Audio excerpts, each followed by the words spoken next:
Good evening, everybody. We're going to get started with the presentation that we have today. If I can ask the council members to join me here by the podium, and everyone else, please take your seats.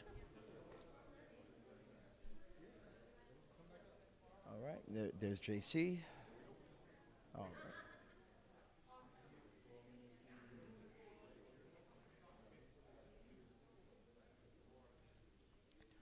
Okay, Councilman Fernandez, here we go. Councilman Cuadra Garcia, come on. All right, and we have everybody else. Okay, excellent. So today's presentation is for a very special resident. His name is Dr. Gilberto Velasquez. I'd like to ask him to come up at this time. Please come up, doctor. And for those who don't know, Dr. Velasquez is constantly making sure that the council's on their tiptoes, keeping watch over our canopy, that it's being preserved, and also making sure that we're following best practices, right? Trying to keep Miami Lakes green and beautiful. And so in recognition also of a substantial donation that he made, which I'm going to get to now, we are providing him with this certificate of recognition. And it reads, Certificate of Recognition, proudly presented to Dr. Gilberto Velasco in acknowledgement of Dr. Velasco's outstanding environmental stewardship and dedication to tree preservation, exemplified by the generous donation of 25 live oak trees for the east side of town. The town of Miami Lakes commends your remarkable act of community, generosity, and your steadfast commitment to enriching our urban canopy. Doctor, thank you very much. Please come here and receive your certificate.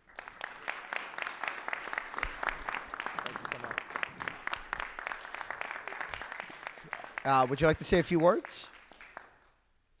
Well, I've been in Miami Lakes, living in Miami Lakes for the last 3 years. Is that good? And it's been a pleasure be working with the park team. It's been a fight, and it's been also a rewarding experience, right? I think we're happy now that we have a new council members, a new mayor, right? That is interested in continuing the hard work and saving our canopy. I think our city and our property value, it's always very important, right? And also we want to make sure that this hard work that many people established in the city for many, many years continue in the future. Thank you. Thank you, doctor. Hey, stay here. Come over here for a photo.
Good evening. I'm calling the meeting to order at 6:30 p.m., the regular council meeting for August 19th, 2025. Madam Clerk, please call the roll.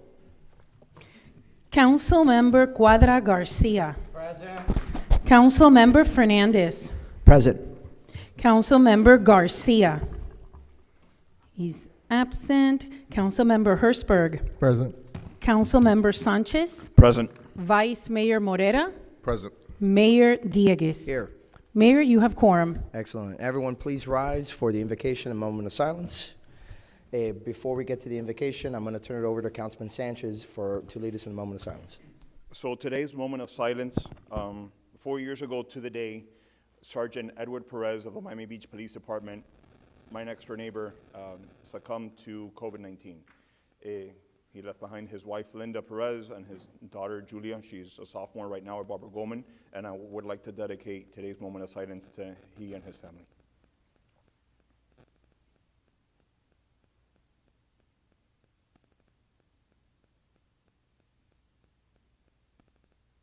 Thank you.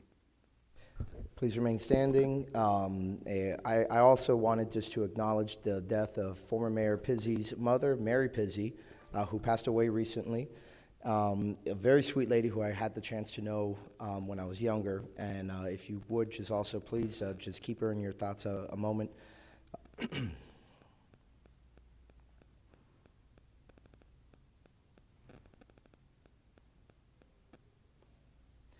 Thank you. Vice Mayor for the invocation. Thank you, Mayor. Please bow your heads. Dear Lord, we thank you for bringing us together this evening in service to our community. We ask that you grant us wisdom and discernment so that every decision we make is guided by integrity and always in the best interest of the constituents who have entrusted us with this responsibility. Help us to listen with respect, debate with civility, and act with courage, keeping the well-being of our residents at the heart of all we do. Tonight, we also lift up a prayer beyond our town for peace in our world. We ask your blessing upon the ongoing peace talks brokered by the U.S. between Russia and Ukraine.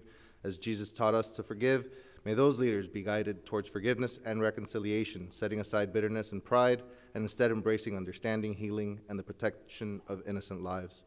Back here at home, we ask for your hand of protection over our law enforcement officers and our first responders who serve with courage and sacrifice to keep our community safe. Bless us with unity and inspire us to serve faithfully in the best interest of our town and the people who call it home. Amen. Amen. And now for the Pledge of Allegiance led by Councilman Fernandez. I pledge allegiance to the flag of the United States of America and to the republic for which it stands, one nation, under God, indivisible, with liberty and justice for all. Thank you. You may be seated.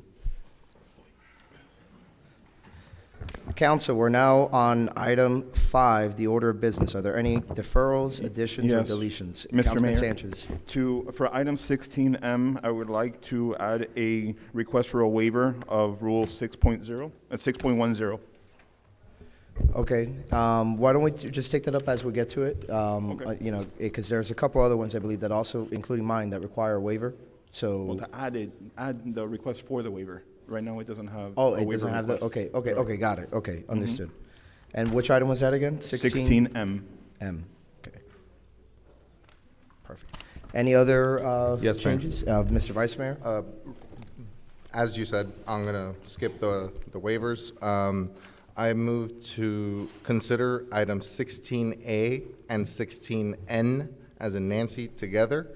I also move to provide the report requested by Councilmember Quadra Garcia under 16I during item 8C, the Public Works report. And then I move to, or I'm sorry, I said 8C, I meant 8L or 8C, it's correct.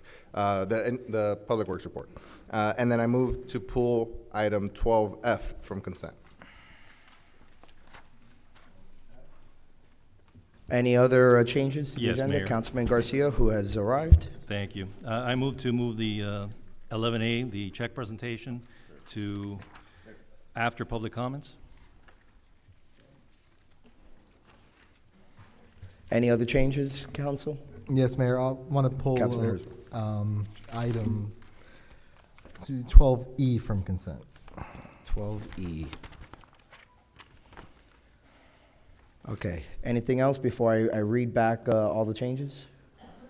All right, so what I got is to move 11A to after public comments. That would be the check presentation by Representative Fabricio, taking up item 16I together with 8C, pulling from consent items E and F, and considering item 16N with 16A. Is that accurate? Okay, is there a motion? So moved. So moved. Is there a second? Second. It's been moved and seconded. All those in favor say aye. Aye. All opposed, no. The ayes have it. The item carries, and the agenda is amended as stated. And we are now in public comments. Madam Clerk? Good evening. Good evening to the regular council meeting. And as always, we're gonna listen to the public comments. We're gonna afford each speaker 3 minutes. We welcome as well the participants that are joining us online. Thank you for watching our meeting. Just please always take note that if you do want to speak, select your raise hand and IT will let you in. And if you're calling to as well provide public comments or to even to listen, just always raise your hand by pressing hashtag number 9 and IT will see you. I ask everyone to please comments and questions from the attending public to always be directed to the mayor in a courteous tone, and to ensure the orderly conduct and efficiency of this meeting, we're gonna provide, as I stated earlier, 3 minutes, and please no clapping, no applauding, no verbal outburst in support of or in opposition to a speaker shall be permitted. So again, welcome. If you're here for public comments, please just approach the podium, state your name and address for the record, and welcome.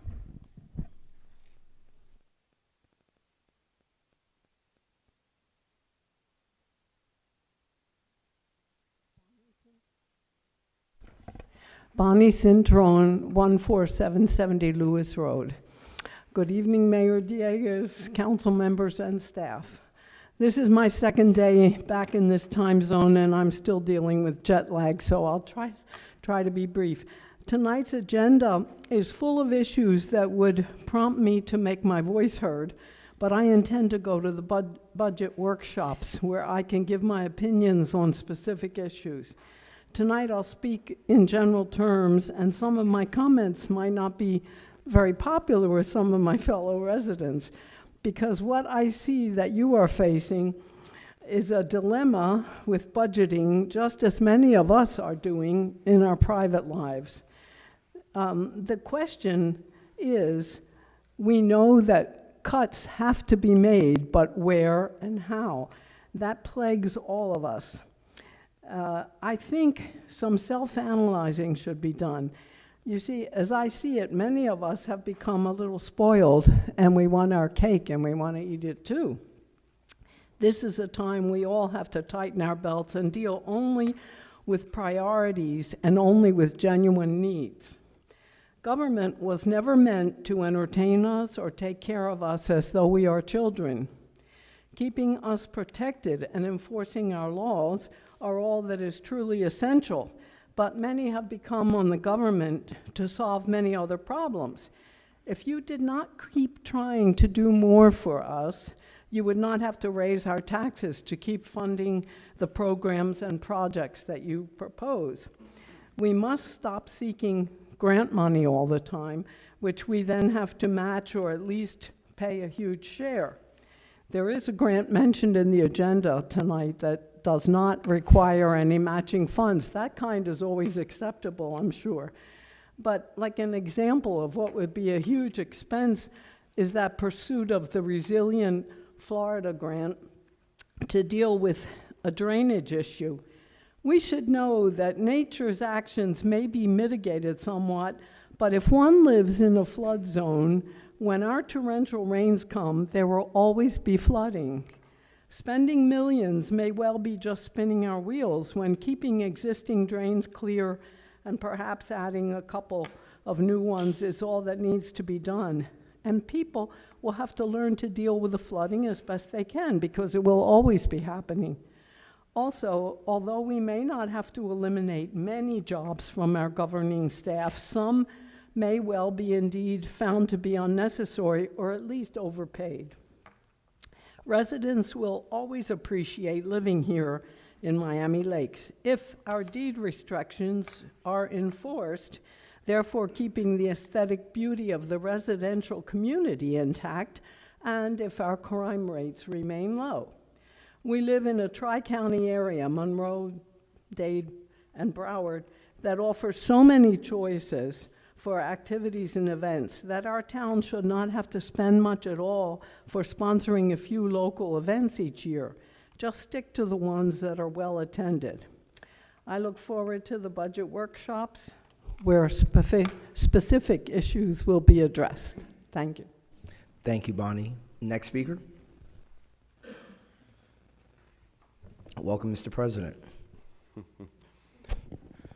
Ray Palacios, President of the Miami Lakes Chamber of Commerce. As President of the Chamber of Commerce, I want to begin by thanking Councilman Garcia for bringing forward an important topic in today's new business section. I'm here to represent every business in Miami Lakes, not just members of the Chamber, but those that are not. I want to acknowledge something we all know. Every city across Florida is facing tight budgets. Miami Lakes is no exception. I certainly don't envy the difficult choices you as a council have to make.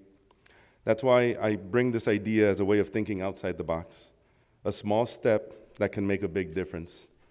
I'm requesting your consideration in adding a modest, very small $20 surcharge to the annual business tax receipt fee that's paid by the local small businesses. This fee is not meant as a burden, but rather an investment. When collected across all of our businesses, we have over 4,000 businesses in Miami Lakes. We're only collecting about 60% of those business tax receipts right now, but 60% still amounts to a whopping budget at $20 per business of anywhere from $40,000 to $80,000 a year. And then one dedicated exclusively to promoting Miami Lakes and its businesses. So many of our small businesses are hurting.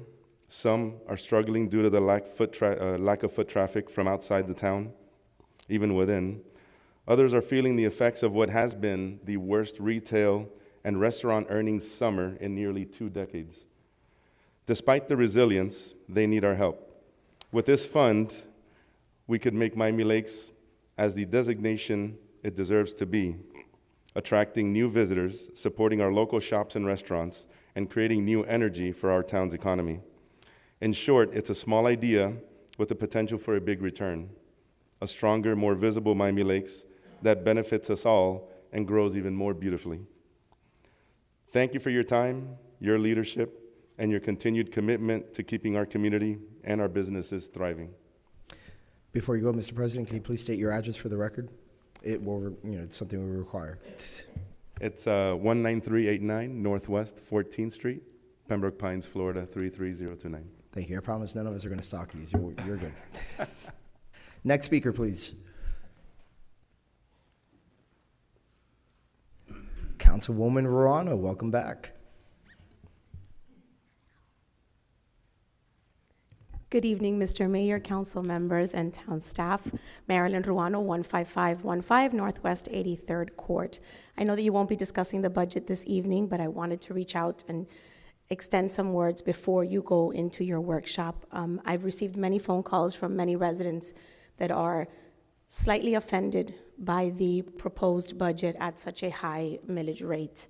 I understand that the town has some expenses. I went through the budget myself, and there are some expenses that will be inevitable and that we will have to perhaps have a small increase in the millage.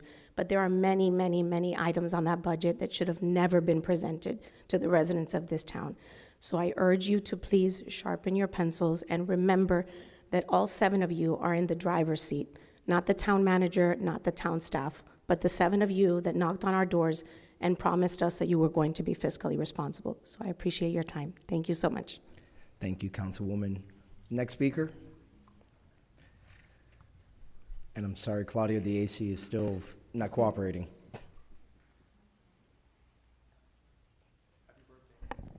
Early birthday. Thank you. Excuses, excuses. Okay. Huh? I know, I told you guys, you should dress accordingly at this point. Don't forget the Maybe name just and set up address. some tables outside with a speaker system, it'd be a little bit cooler for you. All right, Claudia Luce's 8220 Menteith Terrace. Yes, I know there's no AC. We're going on 5 months. It's kind of sad when you think about it, right? You're proposing, one heck of a millage. And yes, to Councilwoman Ruano's comments, there are people that are upset. Why isn't there foot traffic at the businesses? Quite honestly, because we are being taxed to death. Every time we turn around, there is a tax.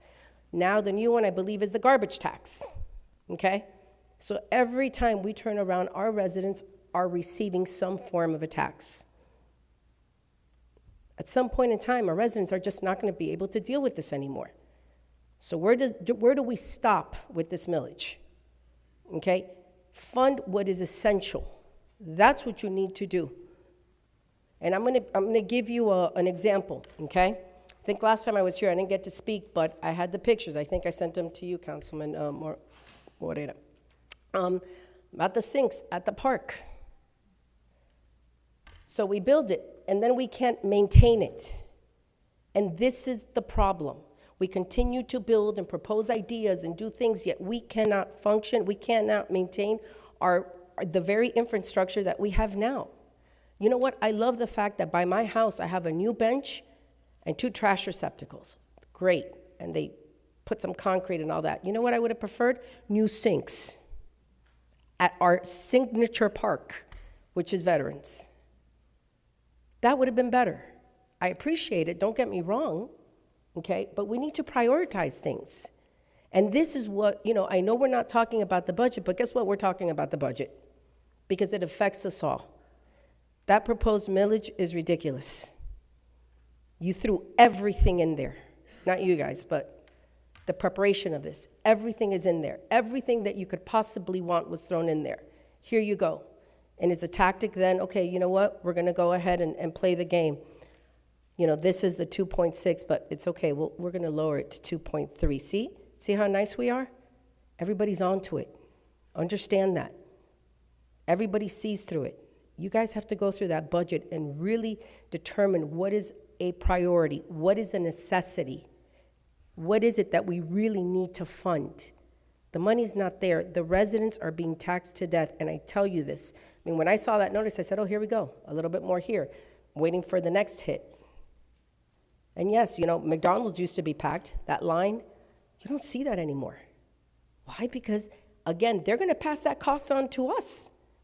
The consumers ultimately make the decision either to continue to support the businesses because they can, and I don't think it's a matter of not liking the businesses.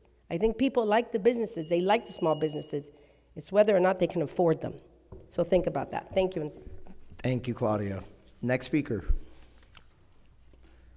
All right, seeing no more speakers in chambers, Madam Clerk, are there any online?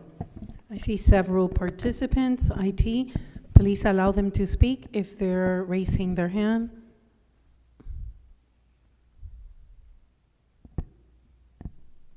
No one has raised their hand, Mayor, so I believe that online remote public comments we don't have tonight. Okay, so with that, public comments is now closed, and Council, if you'll join me below to join Representative Fabricio in the check presentation to the town of Miami Lakes.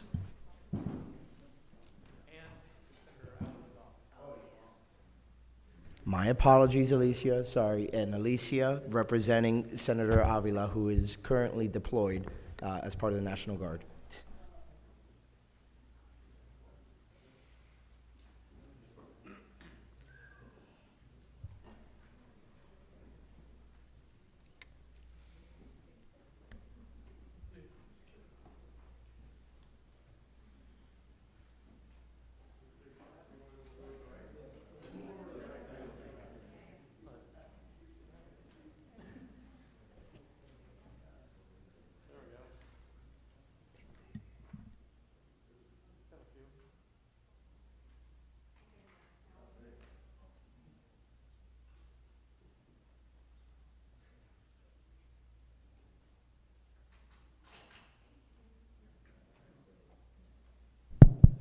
And before you guys go, I just wanted to say thank you to Senator Avila, Representative Fabricio, for helping us. This money obviously goes a long way to helping to fund infrastructure in the town of Miami Lakes.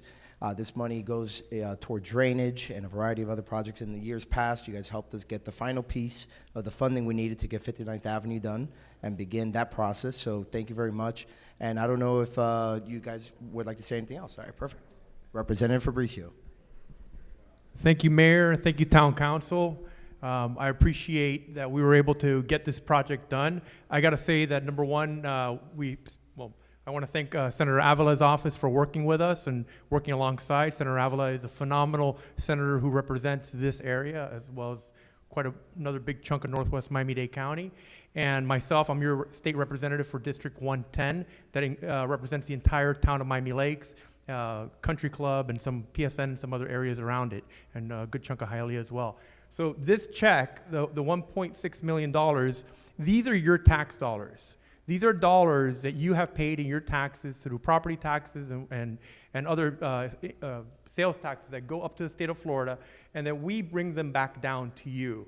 So Senator Avila and I have fought to bring these dollars back to do two projects this year. And one is the turn lane at 154th coming off the Palmetto. So that's going to improve traffic flow at that intersection. And the other is the Big Cypress Drainage Project to reduce flooding. So these are taxes that you've paid that we bring them back to you so that those tax dollars can work for you here. We're working very hard at the state level to cut taxes. One of the things that we're looking at for this next legislative session is what is going to happen with property taxes and whether we're going to be able to shave those property taxes down to some degree. It's a big battle. It's hard. But I want you to know that at the state level, and I'm sure here at the municipal level, they're gonna do the right thing. But at the state level, we are fighting to cut your property taxes so that you can keep your homes. Your home is your house, and you should be able to keep that. That should not be taxable. You shouldn't be renting it from the government. So we're working on making that happen, and we're gonna work on seeing what we can do to get that passed this coming year. So hopefully that'll be on the referendum. That'll be on a statewide referendum in November of 26. So it's an honor to represent you all. Thank you so much. Thank you to Senator Avila and to the mayor, to all the members of the council. You guys know that my office is here in town of Miami Lakes. Anything that we can do to help, please let us know. My district aide, Felicia, is here. Felicia, say hello to everyone. Yeah. And my legislative aide, Nikita, is here as well. So, and Ali is Brian Avila's aide. She is just like Nikita and Felicia. So without our aid, thank you, please. Without our staff, we couldn't do nearly what we do. So we provide a heck of a lot of constituent services. We field a lot of calls. We've gotten a lot of calls on the tax issue. So we hear it just like you guys are. You guys have heard phone calls, I'm sure. I've got a lot of phone calls too. So it's a very important issue. So let's see how we can cut taxes and keep Miami Lakes beautiful. Thank you so much. Thank you, Representative, and thank you, Alicia. And before we go back up, I just want to take a moment to acknowledge two birthdays that just passed, starting with Councilmember Fernandez. Happy birthday. And Councilman Herzberg, whose birthday was yesterday. Huh? Oh, and yes, and Claudia's is tomorrow. And it so happens we did have enough money in the budget to get a nice cake for everybody. So if you'll please join me in wishing happy birthday to these three wonderful people of our community. Again, I'm a horrible singer, so I need all of you to help me drown out, my voice. Oh, there we go. You want to sing, Angela? Well, here we go. Happy birthday to you. Happy birthday to you. Happy birthday, dear JC, Stephen, and Claudia. Happy birthday to you. Wishing you three all the best.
All right, council, we are now on item 7, appointments. We have 2 appointments that have been made, and they've been sworn into their respective committees already. And I believe that they're here in chambers, so when I call your name, please stand up. Beginning with Christina Gonzalez, who I appointed to the Youth Activities Task Force, AKA Kiki.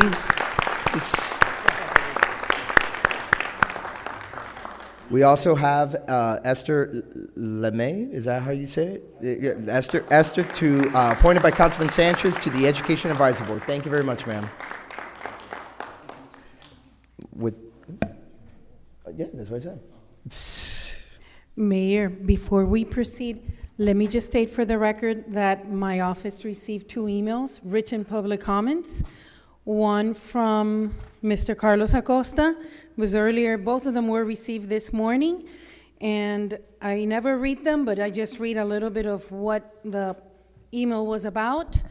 Traffic in Royal Oaks, when kids get in and out of school.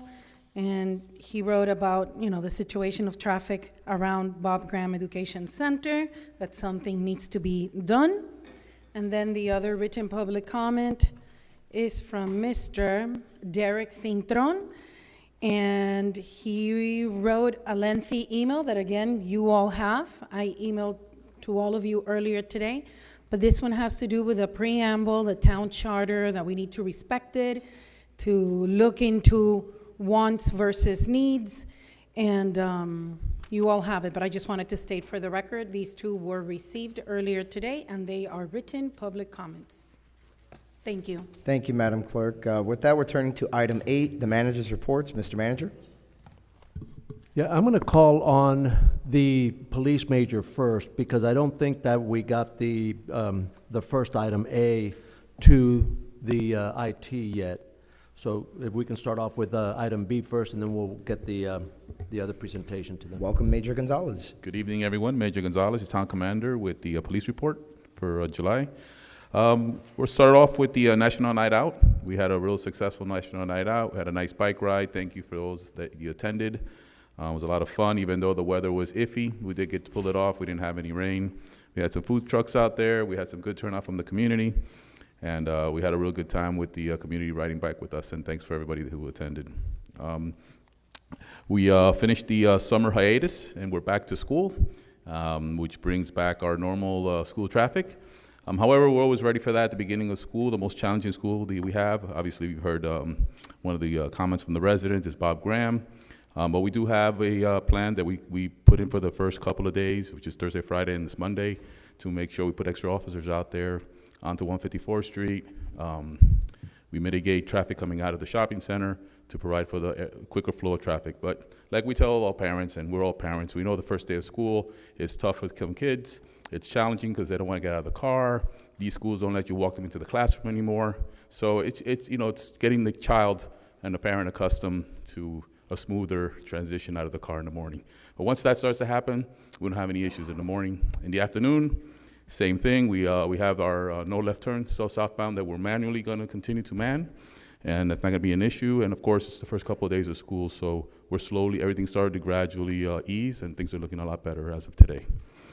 Moving on to the AM and PM traffic, it's starting to look a lot better. The lights are really synced really good.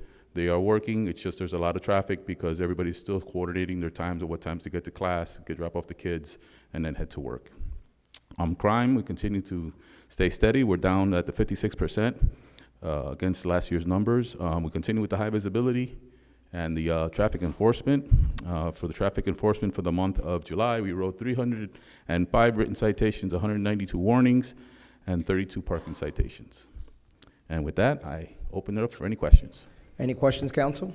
Yes. Mr. Vice Mayor. It's less of a question, more of a, I guess, comment and precaution. I know that the 154th and Palmetto Expressway turn lane project, which Director Santos is going to cover in a little while, that project got a little delayed, so now we are spilled over into the school year, and then on top of that, we're going to have construction. Just want to make sure, the two of you, that the left hand is talking to the right hand in terms of preparations, and so that your team is equipped to handle those lane closures if we're not able to avoid lane closures during the day. Yes, sir. My understanding from speaking with my co-partner there is that they're going to be doing it at nighttime. So they're not, it shouldn't be obstructing, and it should be done before the early morning rush hour starts. But we'll be prepared just in case there's some delays in construction. Thank you. Sir. Through the chair. Councilman Garcia. Yeah, I wanted to thank Councilman Sanchez's efforts. I'm hearing the no left turn is continuing to be a success. I know it's beginning, but I'm hearing positive things compared to other years in the beginning of the school year. Yes, and I know that the efforts that he made and you're making, and you know the entire staff is making, your staff as well, is making a difference. I know it's hard, like you said, the first couple weeks, but people are telling me that they see a difference. Not night and day, but a difference that it's they can tell. I've personally driven through even Royal Oaks. I was there yesterday, right before release time, and there is no traffic coming out of there because they can't make a left, and there's nobody staging to the north of the school. I think there might be a couple of cars, either the residents in there, and they don't want to get caught outside, and I guess the kids walk to the cars and they pick them up and they go to local locations. But besides that, there's not really an outbound traffic jam coming out of the guardhouse to make it to the school. Thank you for your efforts. Anyone else? Yeah, Councilman Hersberg. Thank you. Just a comment. I've been noticing myself the increased visibility. I think what you've done with parking, having officers right there on 154th at night. I even told you the story. 3 a.m. when my kids woke up, I looked out the window and there was an officer there. So it's clear that they're around and they're being visible, especially with your change with the light staying on like you've started. I think the rest of the county moved forward in doing that after you started. So good work, and the numbers don't lie, so I appreciate it. Thank you. Anyone else? Councilman Cuadra Garcia. Thank you, Mr. Mayor. Thank you, Mr. Major. The work is outstanding out there. I'm actually one of your new soldiers. I'm up at all times of the night. I saw one of your officers talking to a gentleman. I've been seeing a lot of people pop up from different parts of different areas. For example, over on 139, the canal embankment that separates Hialeah from Miami Lakes. We've had some settlers come in. They're actually setting up homes and at 2 or 3 in the morning. So I've been seeing them. They try to bring their homes there and set up, and we've been moving them, about 3 of them. Also, the other day, here around 2:30, one of your officers was talking to a gentleman that I don't know what he was doing at around 2:30 at night. I wonder if he was going to church at that time of the night, but he was being talked to. But we're seeing some different things. Like I have nothing against homeless people, but we've been seeing them that they're trying to come and use our town as shelter. But are we working with them? Yes, if we, that's what probably we're doing. We're probably making contact with them, identifying if they need any assistance, if they need transportation, what their business is, if they have any, and if they're suspicious, we'll make contact with anybody who's kind of might be lurking around the neighborhood. So we're engaging suspicious activity if there's any. They might have been on a call. Somebody might have called the police. That person might have called for assistance. So there's a variety of things that could have been going on there, but our officers are vigilant. They're out at night. You're going to see them visibly with their lights on. They're also doing traffic at night also, and all types of enforcement. So they're doing very well. Thank you, sir. Thank you, sir. JC, anything? All right. Thank you very much, Mr. Mayor. Major. Gave you another promotion. It's a trap. Hey, with that, Mr. Manager, next report. Yeah, I'm going to go with the Public Works. We're still working on that presentation for the stormwater one. So let Omar run on his presentation. We'll let you know. Good evening, Council. This time, I would like, if Council Member Cuadra Garcia would like to present his item first. I know it was moved. All right, we'll go to Councilman Cuadra Garcia for a motion. 16I.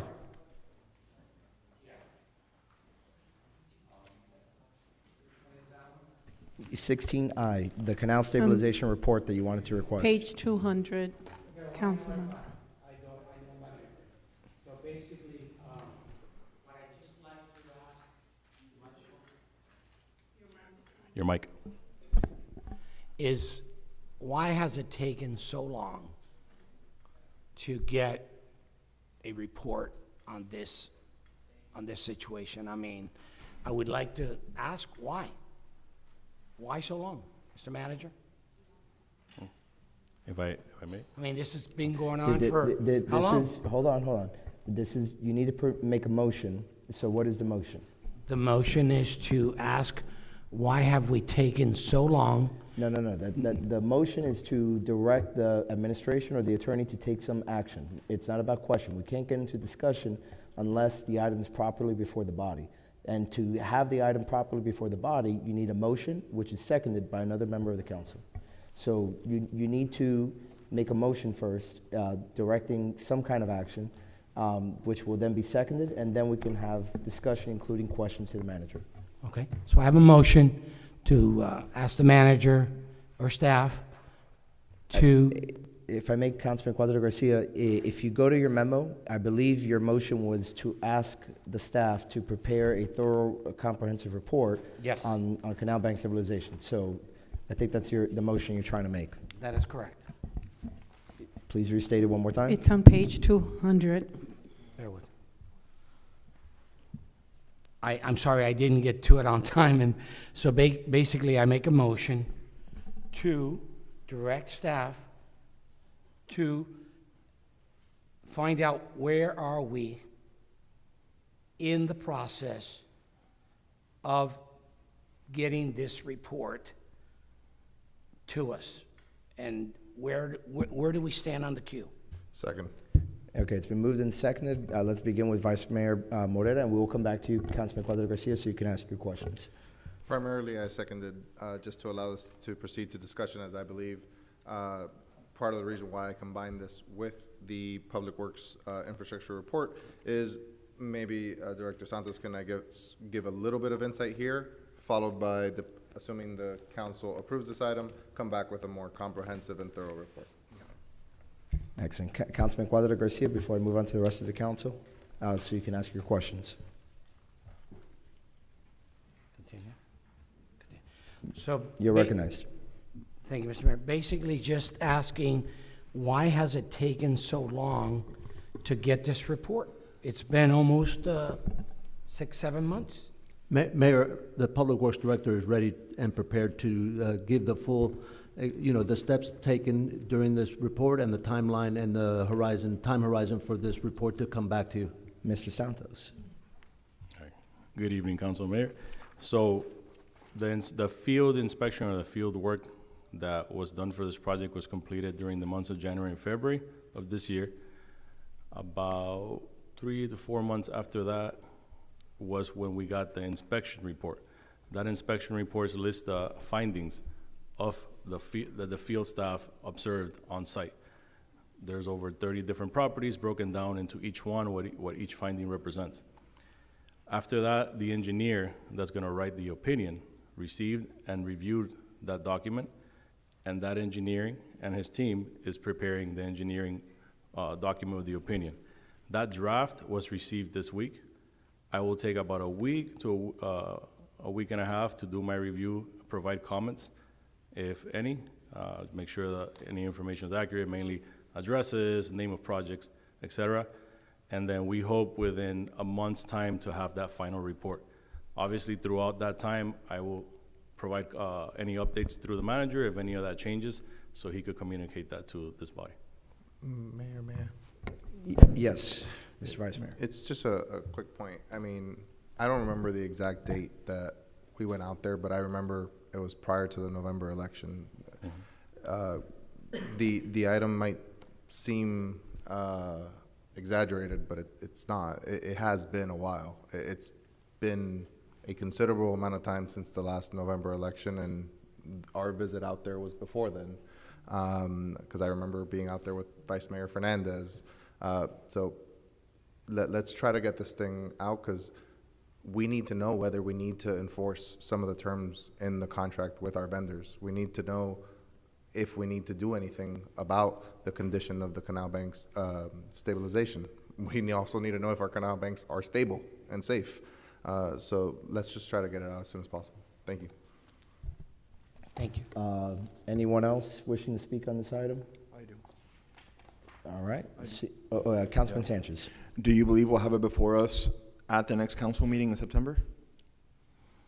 That would be our goal. Obviously, if there's a change in that timeline, I'll communicate it through the manager. Is there anything that we can do to expedite the process in the submission of the report? No, right now the engineer, he's been going through research, going out to see if there's any other cases throughout the nation and the state that he can use as backup for what he's observed and explain what's causing the things that have been observed, the deficiencies. Okay, thank you. Mr. Mayor, if I may add, Councilman Cuadra Garcia. all he has to do is go to Doral, which they stated that that's the actual ones that they started, and and they're all destroyed. That's where they need to go. They don't need to go anywhere out of the state. They go right here to Doral and see them. They're destroyed. They were broken before they were even done. All right. All those in favor of the item say aye. Aye. Aye. All opposed, no. The ayes have it. The motion carries. And Mr. Santos, you're recognized now for your regular monthly infrastructure report. Thank you. First, I would like to clarify that AC is working. It's just not 100%. If it was not working, we would not be able to be in this room. It would be unbearable. I will again say, do not gaslight me. I do not mean it. Another project I would like to highlight, which has been asked about in the past, is the 59th Avenue extension. The most recent development, we completed our internal review of the 30% plans, and we submitted those drawings or comments back to our engineer of record, who will be implementing those comments, eventually getting that to 60%, and at that point will be submitted to the Florida Department of Transportation for their review. Just a general comment for residents, if they have questions about projects that the Public Works Department is working on, please feel free to reach out to us. We're always happy to provide accurate information. As far as timelines, completion, if there's anything that seems as going so, please call us. If we don't respond, please leave us a voicemail. We commit ourselves to responding as soon as we can. So with that, I open it up to questions. Any comments, questions? Councilmember Sanchez, then Councilmember Garcia. With regards to the Park West pedestrian and bicycle improvement, at the council meeting last month, it said construction to begin in fiscal year 26. See, it's been moved to fiscal year 27. What I was explained earlier is the state fiscal year, not our fiscal year. What are the chances that it can be brought back to fiscal year 26? So the project will be bid in January of 26, of calendar year 26. The reason you see it also in 27 is because the project goes into fiscal year 27 for FDOT. Okay. So there's money to begin in fiscal year 27. No, but we have it to be let, which is for bidding in January of 26. Yeah. If anything, we can discuss that later. Okay. Yeah, that's all I wanted to know. Thank you. Councilman Garcia. Thank you, Mayor. And again, I just this is a summary, I understand, but you get a little more detail where we are with I know every month I ask the demolition, brother. What's the? So the demolition currently, the vendor is working on attaining his bond, his payment and performance bond. He requested last week, 2 weeks to get that completed. We're still within the timeline to close that out. So we're hoping that he'll stick to that timeline. And once that's all said and done, everything's signed and sealed, we'll start working with the permitting. What is the bottleneck when it comes to asking for that bond? That would be his surety and what his surety is requesting of him. But we've already put that in the contract. We've asked them and everything. Yeah, that's on him. That's we on require the bond, then it's up to the awarded vendor to secure the bond. Yes. Okay, and how much time do we give them to secure that bond in the contract? Is there actual writing that says you have a certain amount of time? Because there is finding a bond or going through this process happens all the time, so I'm sure you guys know exactly how long that takes, usually, for projects this size? 14 days. Okay, so he's on track? He asked for an extension. I guess the question I'm asking is, did he expedite that request as soon as he knew he had to go? Has he postponed this? has it been, have you seen this happen quicker? Is he doing Yeah, something? it's not unusual for this to happen if surety is requesting additional information. We've had projects that they have the bond within a day or two. Some of them may even have it, yeah.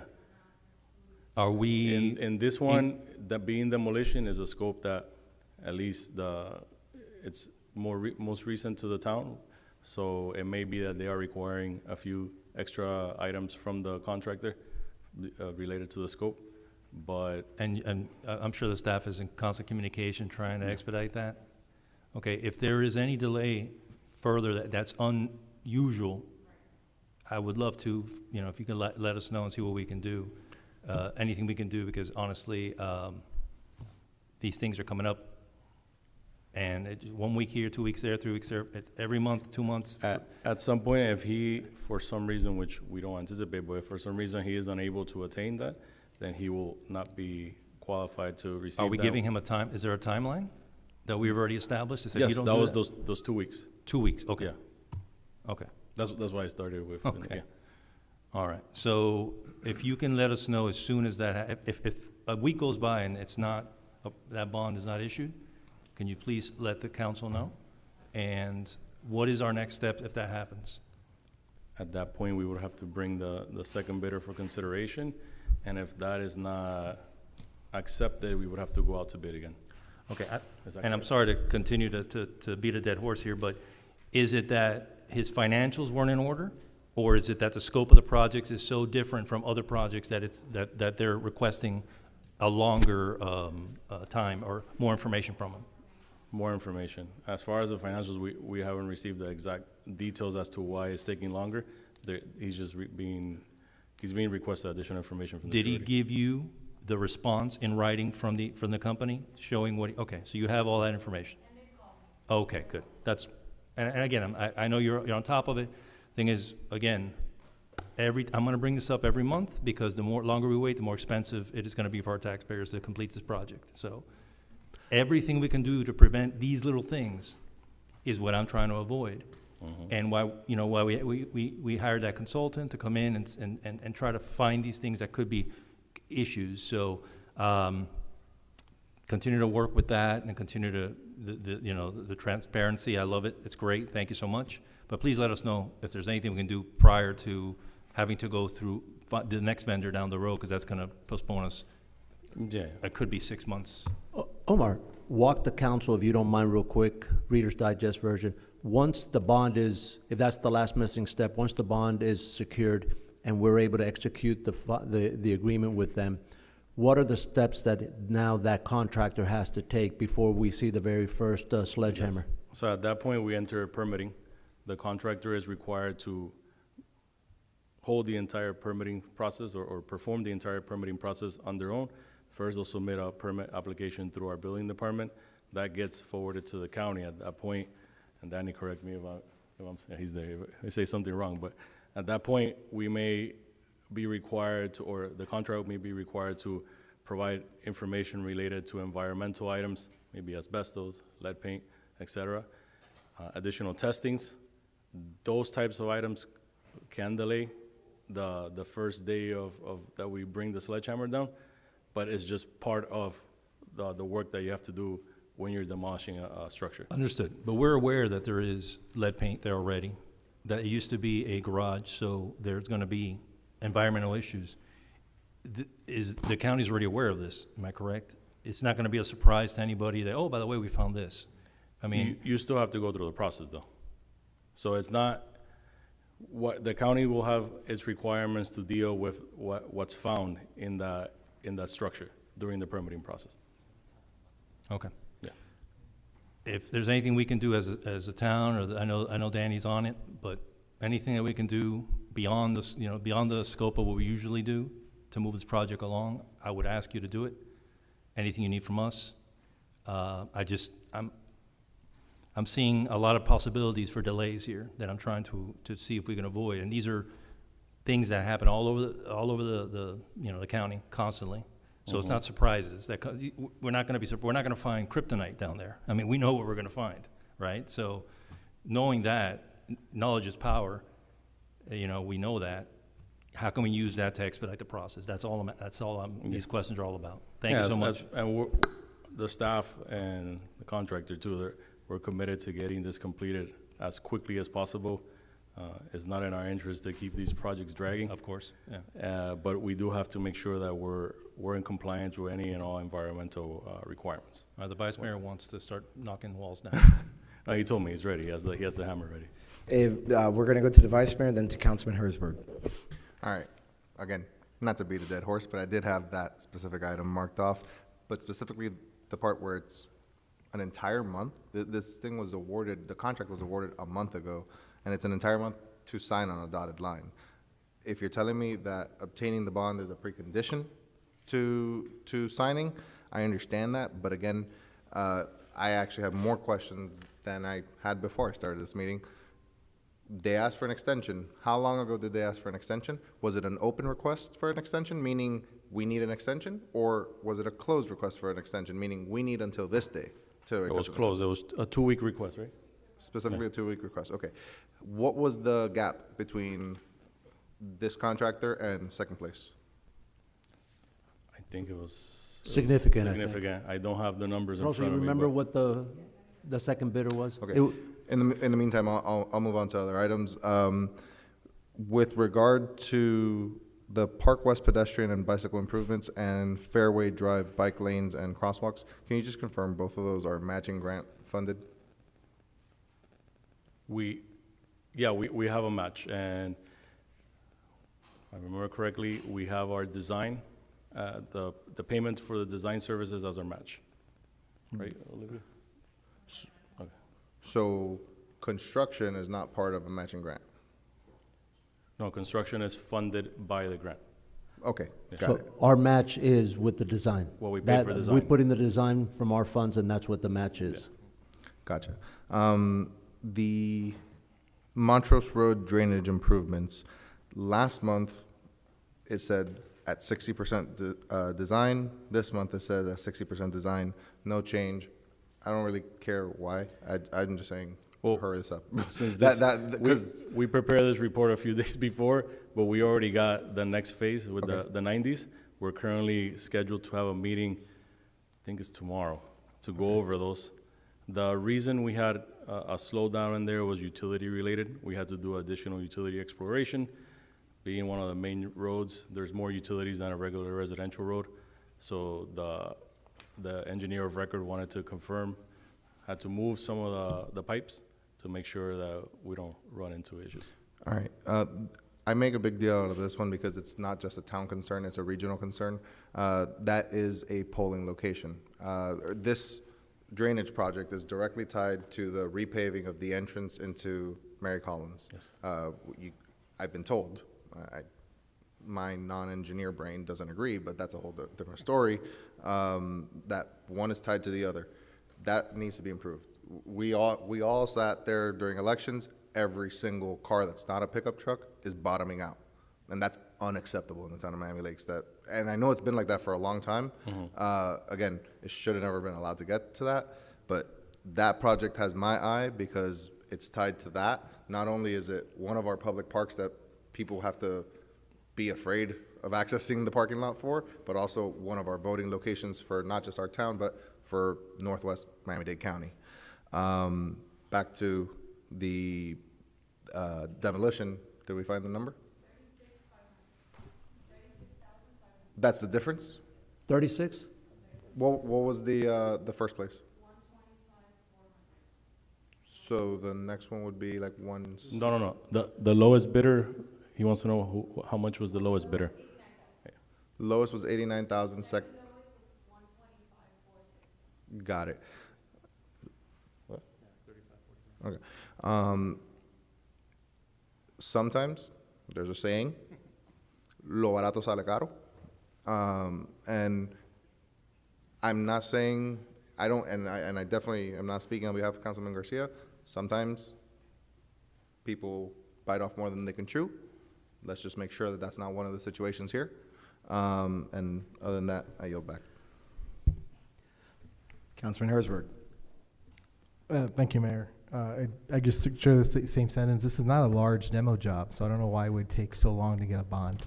And I have the very same concern, but then if we have to go to the second bidder and they're not ready, we're talking about months. So what I would say is, if this guy's not ready, tell us, so maybe we can even have a quick meeting to get the second bidder approved. Because every single week, every single month, we delay this project, it's gonna cost us more and more money. And all you guys know that already.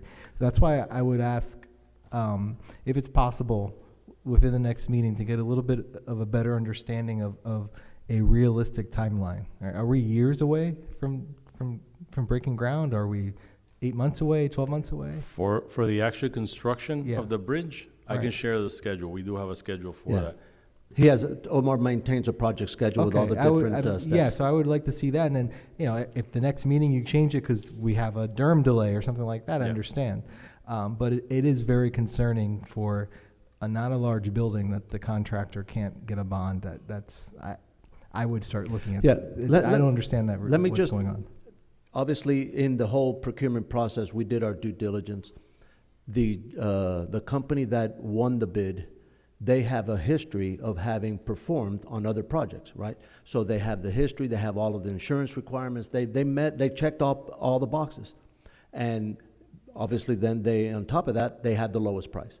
So we went through the entire process, the full due diligence. They weren't a guy in a bucket that just came with a hammer and says, oh, I can do it.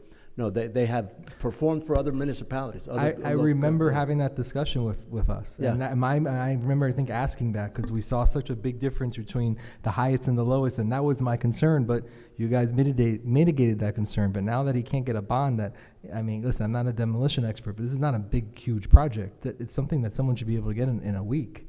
It's a big concern. All I'm saying is I don't want to delay it more.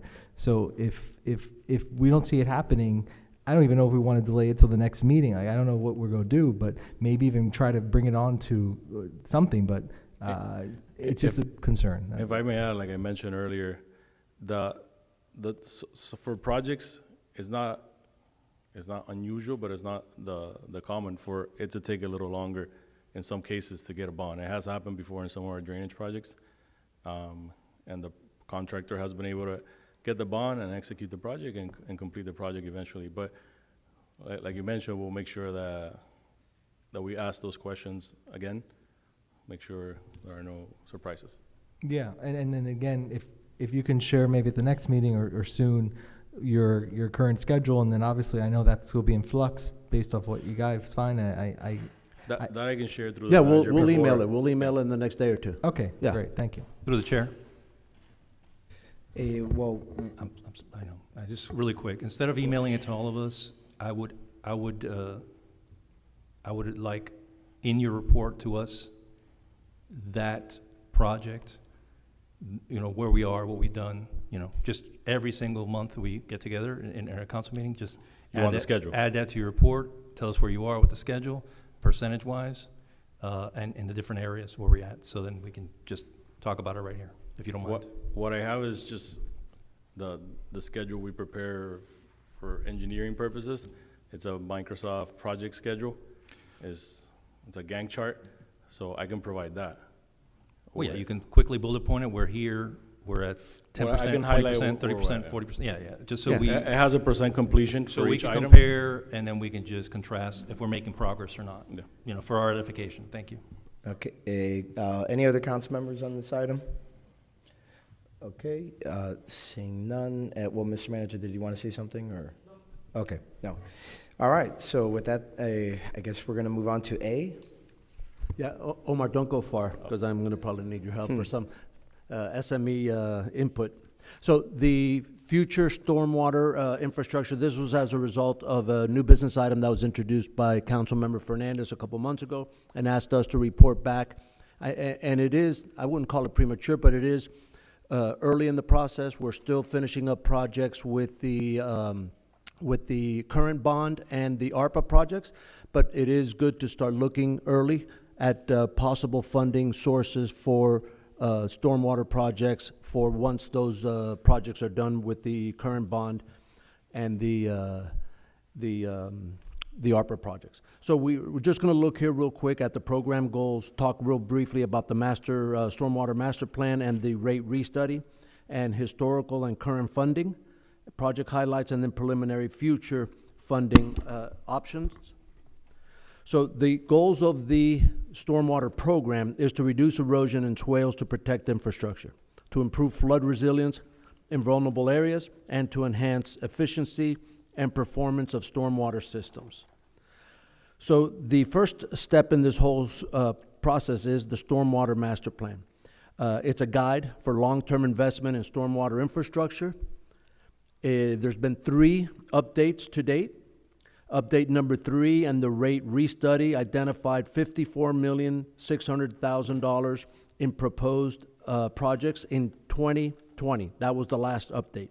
Update number 4 is scheduled to be done in fiscal year 25-26 under the supervision of the Public Works Department. Together with that, that's really, there are studies that are usually coupled together. The second part of that is going to be the stormwater rate restudy. The stormwater rate restudy was completed following the last update. It ensures the current rate structures are aligned with infrastructure needs and identifies financial sustainability gaps and supports data-driven decisions for funding and policy adjustments.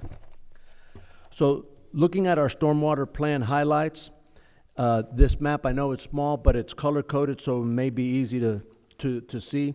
Our previous bond program, we had 14 projects, 10 of which have already been completed, 4 are currently in construction.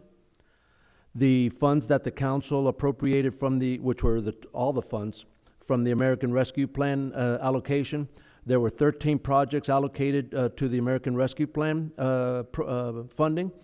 3 of them have been completed, 5 are in construction, and 5 are in design. Obviously, we also, from time to time, use grants. We have 7 projects that are grant funded. 5 are completed, 1 is in construction, and 1 is in design. So the historical funding since the last update, so since 2020, we've had total funding between all the programs, all 3 programs, of $38 million. So considering that the last update identified $54 million worth of funding, math will tell you that there's approximately $16.6 million worth of unfunded projects that are left over from the previous update. We issued stormwater bonds in 2021 of $18.2 million. A change in the stormwater fee is what funded the debt service on those stormwater bonds. We had $15.5 million allocated from the American Rescue Plan, and the council elected to dedicate all of that money towards stormwater. And we've had grants totaling $4.2 million, and those have come through state appropriations, as well as the Florida Department of Environmental Protection and FEMA, which all have stormwater grant programs. So, looking forward, the future funding for the program to meet any needs identified in Stormwater Update 4, as well as looking at the ones that were not funded from Update number 3. We can use general fund with or without a millage change, new stormwater bond issuance, or just relying on securing grants and state appropriations. So if you look at paying out of the general fund, there's really 2 options. If we were to fund the pieces that are missing from a millage rate adjustment, it would probably call for an increase in the millage of 0.2243 mils, equivalent to 10% increase from today's flat rate. That'll derive $1.1 million a year for debt service of $28 million in new stormwater bonds. If we elect to just fund it from the general fund with no millage increase, then obviously it will require a reduction in current service levels and cuts to other areas of this general fund budget. If we were to consider new stormwater bonds, there's a couple different options with regard to how to pay the debt service on that. Option A would be to increase the current stormwater fee. The rate study following update to the stormwater plan is what will tell us what the change would require. Currently, we have Well, we would require a change in the stormwater fee to $15.75 per ERU, as I probably explained to some of you in the one-on-one briefings. An ERU is every residential unit counts as an ERU. All of the commercial and industrial, it's a formula, it's an algorithm, and its formula is based on impervious square footage. So by changing the stormwater fee from $10.50, which is what we currently have, up to $15.75, that will yield an additional $1.1 million a year for debt service on $16 million in new bonds. New stormwater bonds, we could increase, one of the options would be to look at the funding through the FP&L franchise fee. If it were to, I know there's another item on tonight's agenda dealing with the FPL franchise fee, but looking into the future, if a portion of an increased FPL franchise fee, which is based on electrical consumption, were used, 1% increase, so one of those percentage points would generate about $500,000 a year. That would yield about $8 million in new bonds. Obviously, 1.5% would yield about $750,000, and it would give us $12 million in new bonds. Currently, the FP&L billing has 10% hurricane surcharge that they currently have on everybody's bill. That surcharge, that was as a result of the two large storms that hit the southwest coast of Florida a couple years ago. Those are set to expire now at the end of December, which is an opportunity to look at this funding mechanism. Finally, the final option to consider would be some type of a combination or hybrid model, where you would look at both the FP&L franchise fee as well as adjustments in the ERU, in the stormwater fee. That combination of a 1.5% increase and dedicated from the FP&L franchise fee towards retiring new bonds, and increase of $5.25 per ERU in the stormwater fee, that total would generate $28 million to retire $28 million worth of bonds. And obviously, that can be issued in multiple issuances. If we were to rely on grants and state and federal appropriations, obviously, that's more of a question mark, right? So those revenues on a year-to-year basis are very difficult to forecast and predict, but it is an option that the town was using before 2019, 2020, and it may be an option for the town to consider as a funding mechanism moving forward. And that's it. So if any of you have any questions regarding that, and like I said, this is a preliminary discussion. It is probably a few months before any decision-making has to happen. Councilman Fernandez. I think it's pretty clear that the federal government, because they've cut FEMA and a lot of their funding, we're probably not likely going to get funds from them. I mean, we don't know what the future holds, but I think that we should keep that in mind, that it's not likely. Yeah, FEMA is one of the grant programs. The other grant program that we access is the Florida Department of Environmental Protection, but they even, I think, derive some of their funding from the federal government. We also rely on state appropriations, but as you saw, state appropriations usually, we may have a $20 to $30 million problem, if you want to define it as such. And the state appropriations on a good year, we may get $1 million towards drainage. So there are some people that have flooding in front of their houses. If we relied solely on appropriations and grants, we may very well have to look at them and say, you may have to wait 20 years to get your flooding problem resolved. So that's why it's good for this council to start looking and start devising ideas.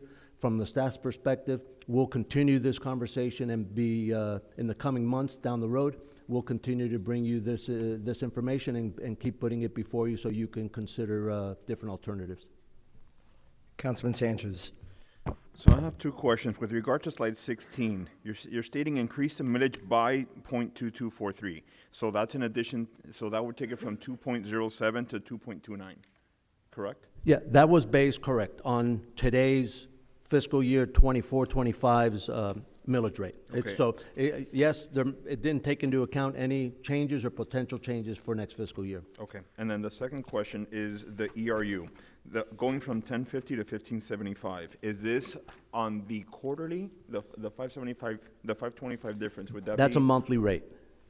Even though the water bill comes once a quarter, not every month? That's a monthly rate, Omar, right? Yes, it's billed once per month. So if you look at your quarterly bill, you'll see 3 times the amount. 3 ERUs per month. Yeah, and if you look at that page I mean, 3 ERUs per 17, bill. Councilmember, page 17, we kind of looked at what other municipalities are charging around Miami-Dade County. The 2 columns in the center that are blue, the one on the left would be our current rate, and the one on the right would be if we were to consider raising it to the 1575, what it would look like. So it would be more on the high end, countywide, but not way, there are some that are double and triple ours. Okay. Okay, thank you very much. Any other comments? Through the chair. Councilmember Garcia. So, Mr. Manager, just to clarify, the 50-some-odd million total infrastructure, that's what we identified that we need. We've already gone through more than half of that. 36 million of the 54. 36 million, absolutely. We prioritize the first projects, right, to focus on the streets and the areas that are mostly in need. Correct. Okay. What you're proposing is to continue that, I guess, the same speed of completion, right? To continue this to finish all the projects that were identified originally. This is And the timeline originally. Yeah, these are a couple designated. ideas on how to do that. I mean, and when you say speed, this last program took, it's taken 5 years, 5 right? years, And yeah. we're coming close, so you can probably look at it at a 5 to 6 year window Yep. for this kind of thing. No, I know, because you mentioned 20 years, and I just, No, if we were to rely on grants alone or Grants alone, appropriations, right? okay, If we're okay. looking at $500,000 to $1 million on an annual basis, it's going to take us a very long time to get through the need that exists today. Sure.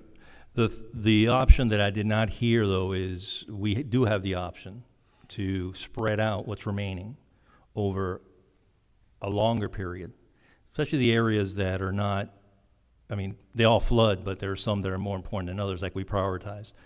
But we can spread out those projects a little bit longer, right? And yes, it would take a little bit longer, but we wouldn't have to consider raising franchise fees and water fees and things like that. Is that another option we have? Well, I guess that would be the option of relying on state grants and state appropriations and FEMA grants. That would exactly be that, but it would be. Well, not totally. What I mean is, instead of completing 3 or 4 projects yearly or 5 projects yearly, 6, 7, whatever it takes to continue that cadence, we slow it down a little bit. We continue to, of course, we want grant money. We're gonna ask our partners. We just saw an amazing awarding of over $1 million. So that's gonna continue to happen. That's not gonna stop, Yes, right? hopefully. What I'm just thinking is the other option we have, and I just want to make sure the residents and ourselves up here and yourself as a staff know, we can stretch it out a little bit more, and it'll take a little longer, but it's not going to put us in that in the same place where we're going to have to raise water fees and again raise franchise fees, and again all these raising of fees are continuing to add up, and I don't think there's an appetite for that at all.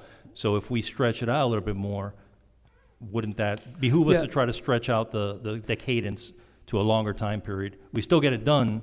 We get it done in a longer time period, and we don't have to increase fees on an annual basis. Right. That's my thinking. I'm just thinking out loud so my colleagues. The current stormwater fee that we collect, that's at $10.70 or $10.50 a month per ERU. That goes right now. There's a large portion of that's already dedicated to retire the bonds that we already issued, that we're almost done with the projects. Those bonds are 30-year bonds. So that debt is going to exist for still going out. Okay. It also funds all of our operations, like it funds some of the salaries that are dedicated to the stormwater operation. It funds the vacuum truck. It funds the lease on the vacuum truck. It funds I think that at the end of the day, there's a small portion on an annual basis that Omar budgets for from the stormwater fund to exist for local matches. So a lot of those grant programs require a local match. And you heard the conversation last week when we met with the representatives from the state offices that local matches, it helps us get state appropriations, right? So he has, but it's what, like $500,000 a year in available for local match over and above all your operations and the retirement of the stormwater bonds? $250,000? Yeah. So No, I get there's the chance we might lose. so a without an yeah. adjustment there, plus, Yeah. you know, No, I get Yeah. it. But there is an option, of course, to work it out and just spread the cadence out a little longer, extend the timeline. Yes, we might lose some appropriations, but the alternative is to raise these fees, right? So I'm trying to find different options. It's, you gave us option A, option B, option C.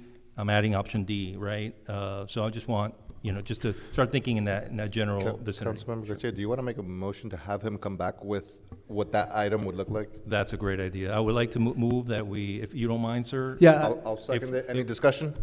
Hearing none, those in favor say aye. Aye. Aye. Those against say nay. Motion passes. On to item 8D, sandbag storage area. Director Bahdoun. I try to say it the way it's spelled, Bahdoun. Good evening, Vice Mayor and Council. Jeremy Bagdon, Director of Parks and Recreation. Essentially, the report you have in front of you comes on the heels of the direction from the Council to look at long-term solutions to better maintaining our storage yard, especially with regards to our emergency management operations that are housed there. That is our sandbag storage location. It's just north of the basketball courts. So essentially, the report looks at both a hard roof type of structure that can be built there, as well as a soft canopy shade structure, looking at both to cover the entirety or the vast majority of the entire maintenance yard, so roughly 55 by 65 feet, and then you have the two options there laid before you. Any questions? If no one else has any comments, I'll just say, when we say come back to us with options, this is exactly what we're talking about. Thank you very much. This is very detailed. It gives us a lot to consider when we're able to actually pick this up, depending on budgets in the future. But thank you very much. It's very detailed. Thank you. Any other comments? Councilmember Garcia? Through the chair. No, I was at the event that we saw, the deterioration of the sandbags because of the sun. And I just have to ask, a blue tarp over the, I mean, is that, how expensive is that? We had blue tarps over them, and then during rain events, during wind, they came off, and that's where we lost some of them. So some of the ones that are half gone but still have some sandbags had a blue tarp over them at one point. Listen. So currently, we have actually, I worked with Omar to look at what kind of construction companies use to kind of close off some of their pallets and so forth. We're currently using that right now to cover the existing sandbags that we still have. And I would actually go that route, because honestly, this is great and this would do the job. But looking at the prices right now, I don't think we have that ability over the next couple of years to do this. So I would just ask your staff to, if they can, add to their checklist of daily duties. Hey, check the sandbags, make sure the tarp is there, even after rain events, and what can we do? How long, maybe the event sandbag filling days could be closer to hurricane season or whatever, whatever we can work it out. Yeah, we'll work with our grounds crew to put it as a part of their grounds maintenance checks. Okay. They can go by the storage yard and go ahead and check that on a routine basis. And we can provide them the same wrap that we have right now. So if they do need to make any touch-ups and cover back up, they can do so. Yeah, because that looks great. It's just that there's no way we can afford that right now. But thank you so much, sir. Thank you, Councilmember Garcia. Thank you, Director. Anyone else? Seeing none, we'll move on to the item number 9, Attorney's Report. All right, we're going to double team this one. I'm going to handle part of it. Lorenzo's going to handle the other part. The first one is the blasting. I'm kind of trying to keep that between us for right now. Strategy-wise, we're talking to each of you separately, and if any of you have questions, reach out to us separately. We have been working. Believe me, we've been working and doing and strategizing and thinking and meeting and everything else as a legal team. But I'd like to discuss that with you separately, not in a public forum. The The case against Becker, that case is on a contingency. That's where we're trying to recoup part of our expenses and all the busy litigation. It's in the pleading stage. There's motions to dismiss. There are novel theories. The judge sent it to a special master. The special master ruled in our favor on some things, not in others. We're strategizing on that, but the case is going forward. Litigation-wise, I think that's it.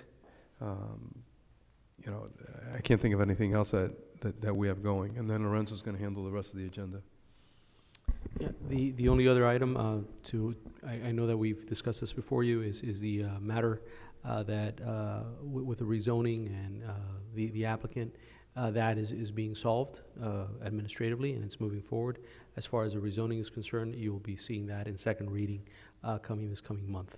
It's still progressing, and it's been pretty much finalized.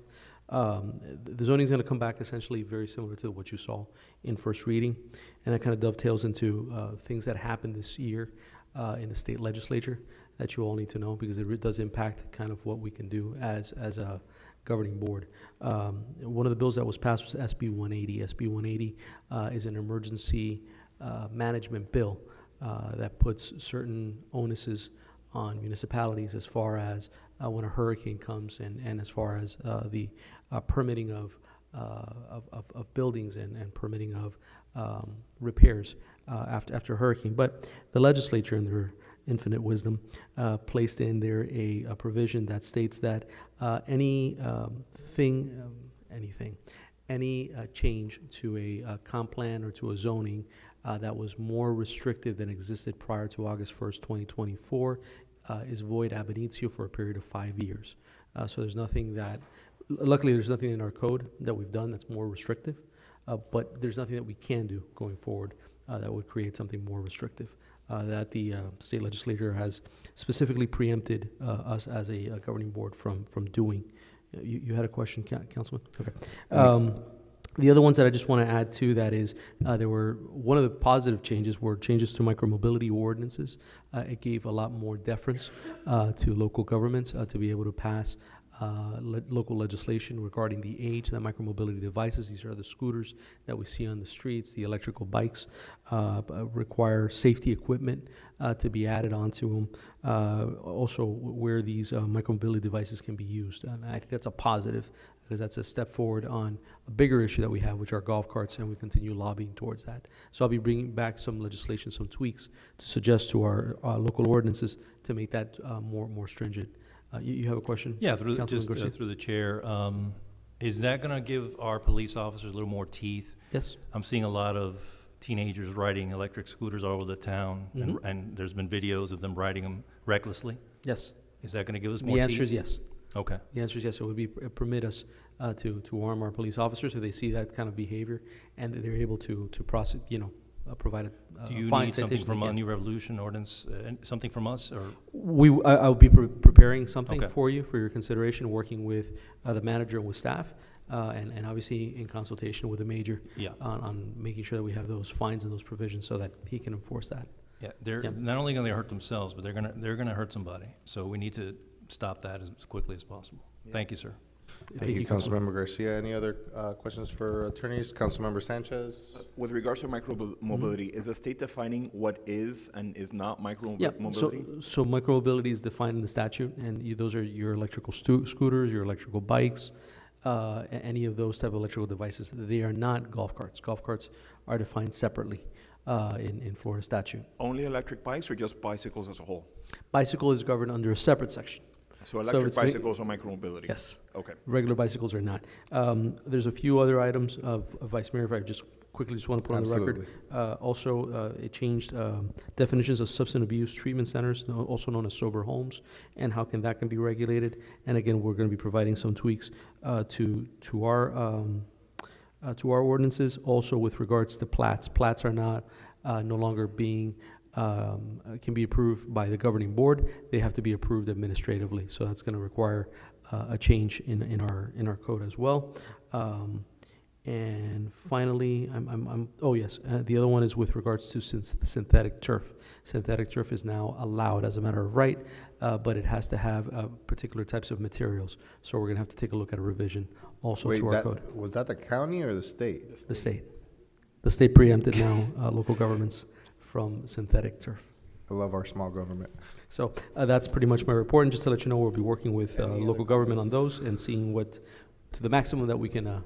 Councilmember Herzberg? Thank you, Vice Mayor. We discussed it, and I just wanted to discuss it up here. You know, we recently had a public records request regarding social media. I think it's a good idea if we all get together, some sort of workshop or something, so we get a refresher on how we got to treat our social media accounts publicly, what's a public record, what's not, sunshine, all that type of stuff. Especially the archiving responsibilities and things like that. I guess I think it's good that we all, because I don't know it all. I think it's good we all get some information from you to make sure we're doing it right. Yeah, I agree. Some of you have been hypersensitive, and that's good on social media and making sure that the public generally knows that we are held to sunshine. So sometimes if there's not a response, you're acting, in abundance of caution, and that's very good. But the do's and don'ts. What the Councilman Herzberg is saying, I think that's important, and understand also what you just mentioned, that a lot of those statements, once you place them, they can become a public record, and so they're subject to certain retention policies, and it would be good to do a refresher, and I can work with Clarisol Communications to talk a little bit about how the retention policy works and what our requirements are. Thank you, Councilman. Thank you. Seeing nothing further, I'll just make a comment for the benefit of those who are not attorneys. Earlier, the town attorney mentioned the Becker litigation, that it was on a contingency, so that's not going to cost the taxpayers any additional funds. It is a percentage taken off of whatever we recover in that lawsuit, correct? Correct. That's what contingency means. Yes. Thank you. Thank you, Vice Mayor. Moving on to committee reports, we'll start off with the Public Safety Committee report. Thank you guys for waiting so patiently, all of the committees.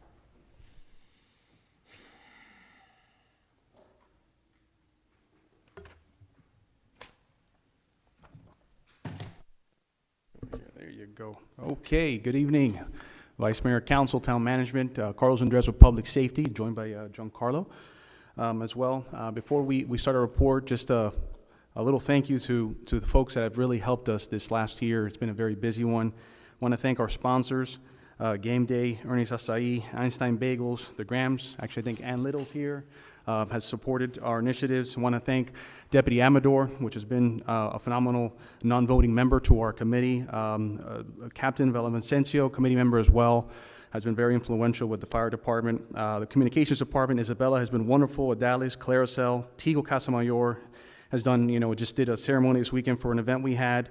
The Miami Lakes Chamber has helped us on multiple initiatives, and you all, the mayor and the council, for supporting us and our events and publicizing them on social media. So, as I mentioned earlier, the Public Safety Committee has been busy this year. We started off the year with Human Trafficking Awareness Month, and that was something that we did at the chamber. We were a spotlight speaker, or we had someone come in and speak from the Taking Back Girls organization as a spotlight speaker. We had the phone and text scam, where we had the folks from Citizens Crime Watch, which is a great essential resources that we have here in Miami-Dade to present to the Elderly Affairs Committee during their monthly bingo. Law Enforcement Awareness Month, we were able to work with the Chamber to have our major speak as the main speaker. We talked about all the accomplishments we had. They were very well received by the businesses present, and thankfully the Miami Laker published all of our accomplishments on public safety. We did our public service announcement with 3054 Police on social media. We reposted the golf cart safety on social media. The Lock It or Lose It, we posted on social media and the Miami Laker. That was in an issue that was just published in July. Summer safety tips, something new we did this year, worked with the Graham companies to talk about the 4 things that are essential to the folks here in the town, issues we've been coming through or dealing with. The curfew, folks wearing helmets. We're talking about electric bikes. The town attorney was speaking about that earlier. Trespassing and drowning prevention. We assisted the sheriff with the National Night Out. It was a success. Had a bike ride, had some fun. Unfortunately, the weather was not too well received that day. We'll do better next year, but overwhelmingly, actually, much better than the prior year. We're working now with something that was brought up by a prior chair, Lynn Matos, which Councilman J.C. Fernandez spoke about one meeting, about getting folks to sign up for the text emergency system to make sure when there is an emergency, people are all well connected. We had this weekend a successful event at Station 64. Mostly we were there. It was wonderful. We also did something not public safety related, but we're joined with Councilman Alex Sanchez for Paella for those folks in Miami-Dade sheriff's and sheriff's office and the fire department. Now, future events, things we have coming up. We have 9/11 Memorial. We have the annual recognition awards that we hope to have before you next meeting, where they recognize one person for sheriff's office and the fire department for their service to the community. National Coffee with a Cop Day, October 1st. October is actually the fire prevention month, so we'll be doing something with the fire department.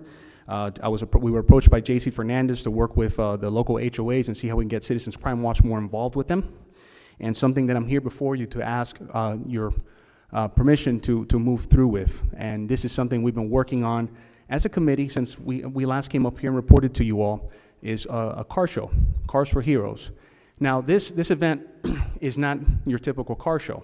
Why? Because the face of this car show is going to be the sheriff's office and the fire department. So with the support of the Graham companies, we're able to secure a parking lot, which is 15500 New Barn Road on Main Street. And this parking lot, I know it's hard to tell by the addresses, but it's a parking lot next to Novillo. It's a nice newer parking lot, nice, well lit. It would be an event from 5 to 10 on October 11th. And essentially, why this parking lot? Well, I've heard here during public comment about our merchants, right? We need to help our merchants, and this is why we're doing it there. This is going to be a good opportunity for the Main Street merchants to advertise their business, and also those to enjoy bite after the car show. We've worked with, thanks to the support of Deputy Amador, we've worked with the PBA to make sure we get some assets, from the sheriff's office. Working on different things like cars that are wrapped, the SWAT car, helicopter, to be, put into the show along with the fire rescue to put some of their really cool assets in the show as well. And they will have a section. There will be a section for food trucks. There'll be a section for vendors. Now, the concern of the council, and I know Mayor Dieguez was mentioning, was what is it going to cost the town? Essentially, what we've come up with, and this is included in the report, is estimated revenues and expenses. So the revenues that we're coming up with is approximately 100 cars registered, which I think is pretty easy to get with the amount of feedback I've been getting from residents. If each of those cars pay $25, we're looking at $2,500. We've set up 3 different buckets for sponsorships. The first one is very popular, probably for Miami Lakes Auto Mall. It's $700. Second one is $350. And the last one is your vendor sponsors. These are food trucks and company tents. Now, I'm part of Business Network International here in Miami Lakes. I know people are excited about this to sponsor their business on there. Perfect example, we have Dr. Labrada, which is a dentist on Main Street. She's excited about it because it's practically in the same parking lot. And what we've come up with is expenses here and before you. So you'll see that, some of them are DJ, video footage to, record this event to again, get more of our town, publicity, and also the first responders and other, items that you see here, which give you $4,250. So the estimated profit, again, I say, is $1,300. Now, what's important to note on there is that we felt as a committee that it would be a good deed because, we are turning a profit on this event. And this is mostly, for the record, because of the DJ. Because this one DJ came through, Power 96 DJ, and he says, look, I'll do it for a discount. I'm a car guy. I'm super excited. He came at $600. Everybody else was $3,000 for this event. So we felt, well, you know what? It would be nice to donate $500 to the Love Fund, which is something managed by the PBA. What does the Love Fund do? The Love Fund essentially supports those folks that, give the ultimate sacrifice in their line of duty, supporting funeral expenses and their family and in future education for their children. And also $500 to the fire union. So this is the resiliency group, to be exact. And essentially, they're supporting our folks that, are going through mental health issues with the fire department. And this is essentially something that we thought would be a nice way to pay back for those folks that are, do so much for this community. So essentially, I'm going to stop my presentation there because, I have other things to discuss, but I think it's very important that we get the support from this council so that we can move forward on this specific event. Through the chair. Vice Mayor Morera. Thank you, Mayor. The event itself is a great event, from everything I've heard. I have two issues. The first one, just to be clear, the cars that would be entered, is it just in general nice cars, classic cars, or is it limited only to law enforcement or first responder type vehicles? Great question. Thank you for that. So we have 142 parking spots in that parking lot. Essentially, we're thinking about maybe, I want to say 20 to 30 spots are going to be isolated for police and fire to bring their SWAT trucks, whatever it is. And then the rest of the locations, it's set up almost like 4 lanes. And the last lane is going to be, which is closest to the Meadowwalk Apartments, that's going to be for food trucks and for vendor tents. Everything else, those 3 lanes that remain are for law enforcement and fire, and the rest show cars. So it would be, your Miami Lakes car guy like myself putting his car in the show. Yeah. When is Cars for a Cure? That's in April. April. So this is well distanced from that, but that is a concern of mine, is the oversaturation of the topic car shows. Obviously, we have a long-standing history with Cars for a Cure and the good stuff that they do. So I do have that concern. Nonetheless, I do think it is sufficiently distanced where it's not like people are 6 months. Feeling like it's too much. Right. But I will say that the main point that I have is I do feel that as a council, we're almost forced to approve this. This event has already been not marketed officially, but unofficially. It would be a very bad look for us to decline to move forward with this event. And I just, while I think that it's a great event and I would approve it no matter what, based on everything you've said, because on its merits, it deserves to be approved. I don't think this council should ever be put in the position by a committee to be forced to approve an event. I think that this should have come to us sooner, prior to, 2 months prior to the event, when there shouldn't be a question of whether the council is going to approve it or not at a time where the date's already being thrown around publicly. So that's my only 2 cents on it. Nonetheless, it will have my support for those reasons and on its merits. Thank you. Through the chair. Councilman Sanchez and then Councilman Fernandez. And we're going to go down. Thank you, Mr. Mayor. As someone that's been around the car show industry for quite a while, back when even the apartments that are across the street, we used to do car shows there too. Something that you are missing in the expenses is awards. Individuals that come to these car shows, they expect to have some type of competition for an award. I would get a quote for awards and throw that in here into the expenses. If they're paying to participate, they think that at the end, they believe that there's a hope for an award. Through the mayor, if I may. The Vita Customs, Drew is actually sponsoring the awards. Oh, so it's an in-kind donation? Yes. Oh, perfect, okay. Perfect. Well, first of all, thank you for the work that you guys do. We appreciate it.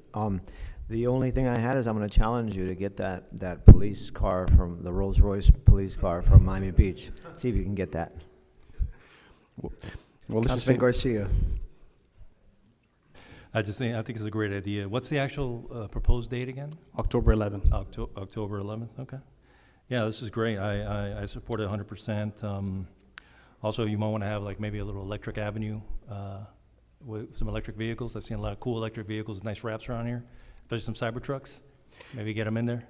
And some, I don't know around here, but there's in other counties, there's some police, the electric vehicles that are electric, police, they're electric. Do we need to do a motion to approve this, or then yeah. I would move that we approve this and get the ball rolling. I'll second it. Before we continue, any other comments? Councilman Herzberg. Thank you, Mayor. And first, the manager or chair, somebody clear, you did come to us before with the car show idea. I remember specifically saying I would approve it as long as it didn't cost anything, right? So I think we sort of contingently approved it. And this is the first time you're coming up to us saying it's not costing me anything. And maybe that's something we can, it's only coming up, I guess, 2 months before. Obviously, it would have been better to see it a little bit earlier maybe, but I know there's restrictions on how quickly you can come before us. But I think the event's great. I think the committee's been doing a great job getting people out there, and that's something I want to add. I understand wanting to donate to other good causes, but keep in mind your committee's a good cause. And we're going to have an item now. Your committee's not, most likely, I don't think, I'm not going to vote for it, that I don't think any committees are going to get much more money, if any, this coming budget. So sort of like the Special Needs Advisory Board, their prime event goes to them, and they can use that money for their events and for their causes. So while I understand, and I'm not telling you to change it, that you should be providing, provide a charitable donation, but if this is a successful event, I think it will be, and it can be your main event, think about it as an event to provide money to your committee so you can keep doing the good work, and having the type of things like the firehouse, like the fire station open house and all those type of things. So just keep that in mind. I'm all for the event, and you guys have been doing a great job. Anybody else? Yep. Keep up the good work. Thank you. So I'm going to vote to approve this as well. But again, this is a tight budget year. I actually plan to go line by line on the committee budgets, and will probably be proposing some cuts to some of those committees. I agree with the Vice Mayor as well, and this is not just your committee. I've had this discussion with other committees in the past where they basically they surprise us with an event, right? Yeah, and again, also kind of put us in a position where it's a bit awkward to vote no. And that upsets me very much, because that's the tail wagging the dog, right? I think what the committees need to always remember is that while they are volunteers, they are ultimately serving at the pleasure of the council, and that they work for the council and the town in general, right? So I'm going to approve it. Again, it seems as if you've done enough legwork to make this not be, to be cost neutral to the town. I definitely want to make sure that we get them to that point. And so that will be a criteria I will use for the future, for next year, as far as whether this event continues. But for now, I'm going to go ahead and approve it, but just be mindful, though, and again, I had this discussion with multiple other chairs in the past, that they need to make sure that they communicate in advance with the council before they do anything. But with that said, all those in favor say aye. Aye. All opposed, no. The ayes have it. Congratulations. Thank you, Council. And I'll definitely be mindful of that. I know we agreed at the end of the summer, so I'm a month late. It's been a lot of legwork, but thank you so much to this council for your support. Yeah, congratulations, and thank you as well for all your efforts. I know that, again, as I mentioned Saturday, you have been trying to give new life to the committee, and I deeply respect that. Thank you, Mr. Mayor, for the compliments. Madam Clerk, if you don't mind, so this that she's going to pass out, just to be a little more clear, we're talking about budget here.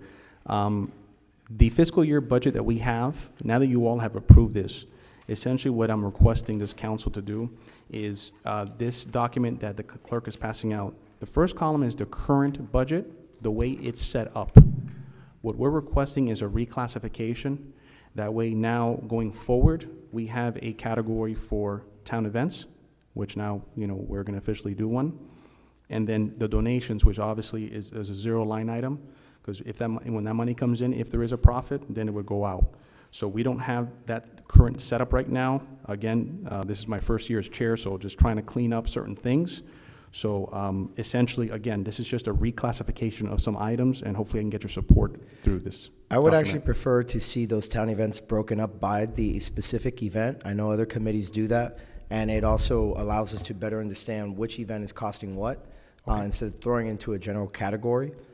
So I think that would be the best way to go about it for transparency and accountability purposes, right? Just like our residents always hold us accountable when they see a line item that is very vague, because it's very broadly named, and then they want us to parse out what specifically is in there, so that they can better understand it. So the same I think applies here to me. Are you asking for us to approve this sort of structure tonight? If I'm not mistaken, has the committee voted on this already?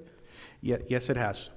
Essentially, it's the same approach that you have here in the committee report that we voted on as presented in the committee. But what I've done here is to essentially show a more transparent setup, to show exactly where it is right now on the budget, which is on the agenda tonight.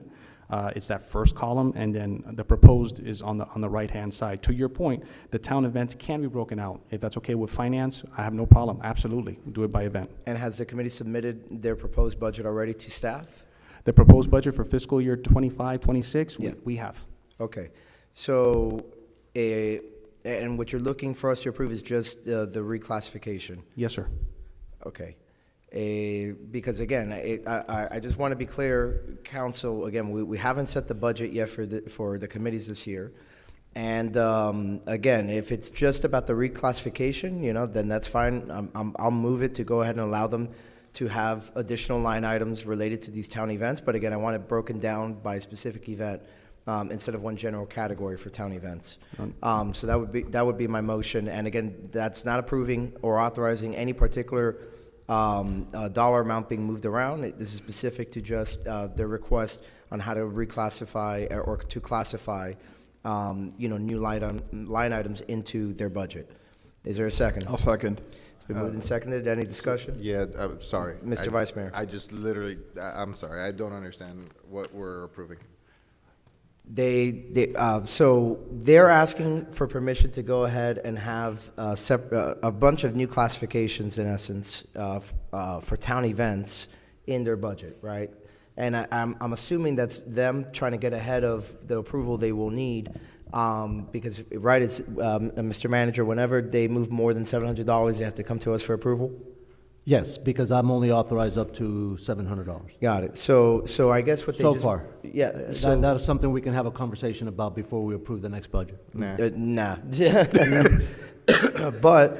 But I did want to, or rather, I think what they're looking for is just for the next year's budget to be able to have these categories available to them, you know, so they can move money in, you know, into town events. But if if we vote yes on this, am I approving it with the dollar amounts? No, that's why I specifically excluded it. With the town events line, or would it be? No, they would have to broken parse down? it out. Okay, so Yeah. approval of this motion includes a breakdown? Yes. Okay, that's what I want to know. Yeah, it's not authorizing a broad town events thing. It's just giving them permission to add additional line items related to town events, but it has to be broken down by event. Can I make a recommendation? No. I'm kidding, Mr. Manager. That's Go ahead. good. We're not really approving the budget tonight. So my recommendation would be to approve this in concept, but to have them work with the liaison and provide the broken down town events and bring it all down, and then we'll present it to you that way when we deal with the budget with this new setup. And that's exactly and what that I'm way you proposing. could approve it down the road when we get to the budget hearings. Yes, it's exactly what's being proposed. Any other comments? All right, seeing none, all those in favor say aye. Aye. All opposed, no. The ayes have it, the motion carries. Anything else, Mr. Chair? Council, thank you so much. Town Manager, appreciate your support. Thank you for coming by. Next up, I don't know if there's a representative of the Mental Health Task Force. Any representative of the Mental Health Task Force here? All right, then we will move on to the Sports Hall of Fame Committee report. Welcome.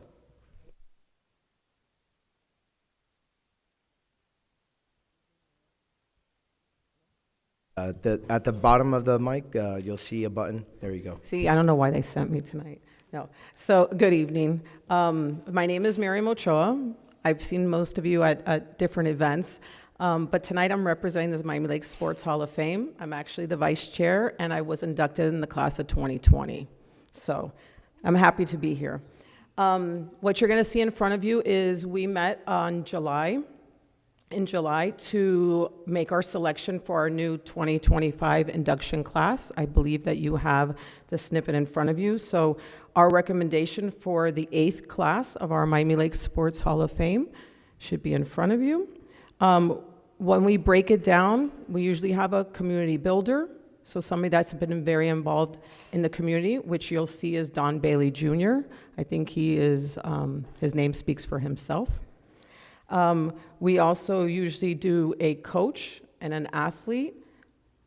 And if you notice right here, if you're looking at them, at the people that we have selected, you'll see Joe Weber. So I learned a lot about him. Those of us, even though I grew up in Miami Lakes, my parents still live in the same house, 47 years. In Miami Lakes, I did not know and realize that We have people here who started, the first president that started the Miami Lakes Optimists. I think people from the past should be honored. I think we all discussed it and how much sports is a part of kids' lives here in the town and what they put back into the Optimists. We think that's very important. So he was like, without a shadow of a doubt, he was in. You'll see Rivers Demby, and again, community builder, coach, comes back, gives back to the community, hosts clinics. He is very well-known coach for Columbus. He's got multiple wins, so he was another one. And of course, the more that I push, since I'm the only female here, is a female athlete, and that is Karina Sid. So even though she went to Goldman, I'm a HML girl. I said okay. Also, she stayed in Miami Lakes. She stayed in Miami Lakes. Well, I wanna congratulate you on being the bigger woman. Thanks. So those are our recommendations. So tonight what we're just doing is we're seeking your approval. Our event is December 13th. Put that on your little phone calendars. It's just a nice outdoor event where we bring it. We do have the letters for you, Mayor. We like to call. We usually do like a video conference call, and we try to like get them on the phone, and the committee acknowledges them, congratulates them on their honor, and then we like to mail the letter from the mayor to congratulate them for being officially inducted into Miami Lakes 2025 Hall of Fame. Council, is there a motion or any questions? There's no fiscal impact to the town, since I keep hearing that. This has been so exciting. Through the chair. So Thank there's you. no budget. I have to talk with you. Through the chair. Councilman Garcia. Thank you so much for doing this and the many years. I mean, we have a lot of history here in Miami Lakes. And from people that have been doing it a long time to brand new participants, and thank you, congratulations on being named in 2020. I think this is one of the events that really highlight the history of Miami Lakes and how Miami Lakes is always with the Optimists, starting with the Optimists, has been a great supporter of sports, be it from this Little League all the way to professional sports and college sports. So I think this is wonderful. I think the selections are great, and I move to approve. I'll second. All those in favor say aye. Aye. All opposed, no. The ayes have it. The motion carries. Thank you. I respect and honor you guys in those seats. I don't know how you do it, but thank you. Thank Mayor, you very much. Mayor, do you mind if I give Madam Clerk the Yeah, letter? please give it to the clerk, and she will pass it along. By the way, teachers like you put us here. Yes. All right, we are now on the items pulled from consent. We're going to begin with going in alphabetical order, 12E. Who is the council member that pulled this item? Was it you, Councilman That's a Herzberg? piggyback item, right? Yes. Okay, Councilman That's Herzberg. Thank you, Mr. Mayor. My only question is, and I'll be very truthful here, and I would like the benefit of the manager explaining it. I saw City of Miami, so we're just piggybacking on some random City of Miami contract. What is the benefit of not procuring this ourselves, right? Why are we piggybacking on a City of Miami contract? That's really my biggest concern, and that's why I wanted to poll and have a vote on it. Yeah, I mean, taking into account that really the only thing that City of Miami does well is put out good firefighters, but other than that, just kidding if anybody from the City of Miami is out there. Really, the greatest benefit, council member, is the economies of scale. The large organizations, the City of Miami's, the Miami-Dade counties, Broward counties, these large contracts, they can drive better pricing on almost everything that they go out. So that's why we can take advantage of that better pricing and be able to piggyback on their contract. They have 2 vendors locally here that we can tap into. And obviously this primarily will be for odds and ends on fencing. We'll be able to issue work orders on the spot, having this piggyback contract accessible to us. If there's any large fencing project, anything over 25,000, would always have to come back to this council for approval. Would it make any sense to approve this, but also go out to bid and see what the contracts would be anyway, and then maybe I mean, that's what I'm trying to get. Why just trust? And I get it. We do it often, and we approve it often. And I want to understand why we keep doing it and not use. We could approve this, right, and also say, by the way, also go out and get your own procurement and see if there really is a difference. If there is, and we'll move forward with the lowest. What's the benefit or the negative of not doing that? Well, I mean, obviously, it'd be good to just approve this, like you say, and then if you'd like, if the council directs us, we'll go out and do a solicitation for our own fencing contract, then we'll be able to compare the two. We don't have to award on the other one. If we go out and we see when the pricing comes back, we have that option always whenever we do solicitations to award or not to award. So we can do that. We can do that, yes. All right, so my motion would be then to approve this, subject to also asking staff to go ahead and do their own solicitation and come back to us to see if, the piggyback does make sense. I'll second. Is there any further discussion? Just quickly, through the chair. Councilman Garcia. Now, the reason why they're giving us such a good deal is they have done a contract based on the amount of linear feet, and the cost per linear feet is smaller. The vendors are not giving us the good contract. The vendors are giving the city of Miami because the expectation is they're going to have a lot of work from the city of Miami. Now, right? is that now we can piggyback that and take advantage as long as everything is, the terms and conditions are exactly like the contract stipulates. We can take advantage of the pricing and be able to benefit from that. So if they are giving us a set price linear feet wise, that makes perfect sense. Or are they giving us a price based on our project size and then scaling it? No, we don't have a project on the table. This is to have a ready-to-go contract that if tomorrow we had a need It's a for piggyback fencing, contract. Yeah. we can tap into Perfect. it. Yeah, we All don't right. have a project right now on the There's on no the fencing drawing needed? board, right. Okay, so there's nothing needed right now to be. Correct. This is Okay. by, per linear feet or however they Okay. price it. Right. Can I just, through the mayor? Just Very put something briefly, up with- please. I apologize, but I just want to put this on the record just for the councilman's question. So you were asking to accept the piggyback, but at the same time to make a solicitation? I mean, it's sort of like, or almost like an experiment, right? Let's go crazy a little. The point is we piggyback a lot, right? This is for something that's just for as needed if we need it, right? For under a certain dollar point. My curiosity is, I understand City of Miami, okay, it's a standard contract, I'm sure it's fine, I hope, City of Miami is what, City of Miami is what draw me to this contract. I prefer Appleton, Wisconsin, that we've done, things like that we've done before. But my curiosity is, can we go ahead and approve it? And if we have something that we need next week, we have an approved contract, but why not also have staff go out and see if this is actually a good contract or not? And go and look to see if they want to have their own. Okay, so our own. Tell me what the legal issue is. Well, no, it's just an IT that say that we would do a formal, and for something like this, and Rosa, tell me if I'm wrong, we would probably do an ITB for something like a fence, which is the lowest a price out there for fencing, and we'd have it as a standby contractor, right?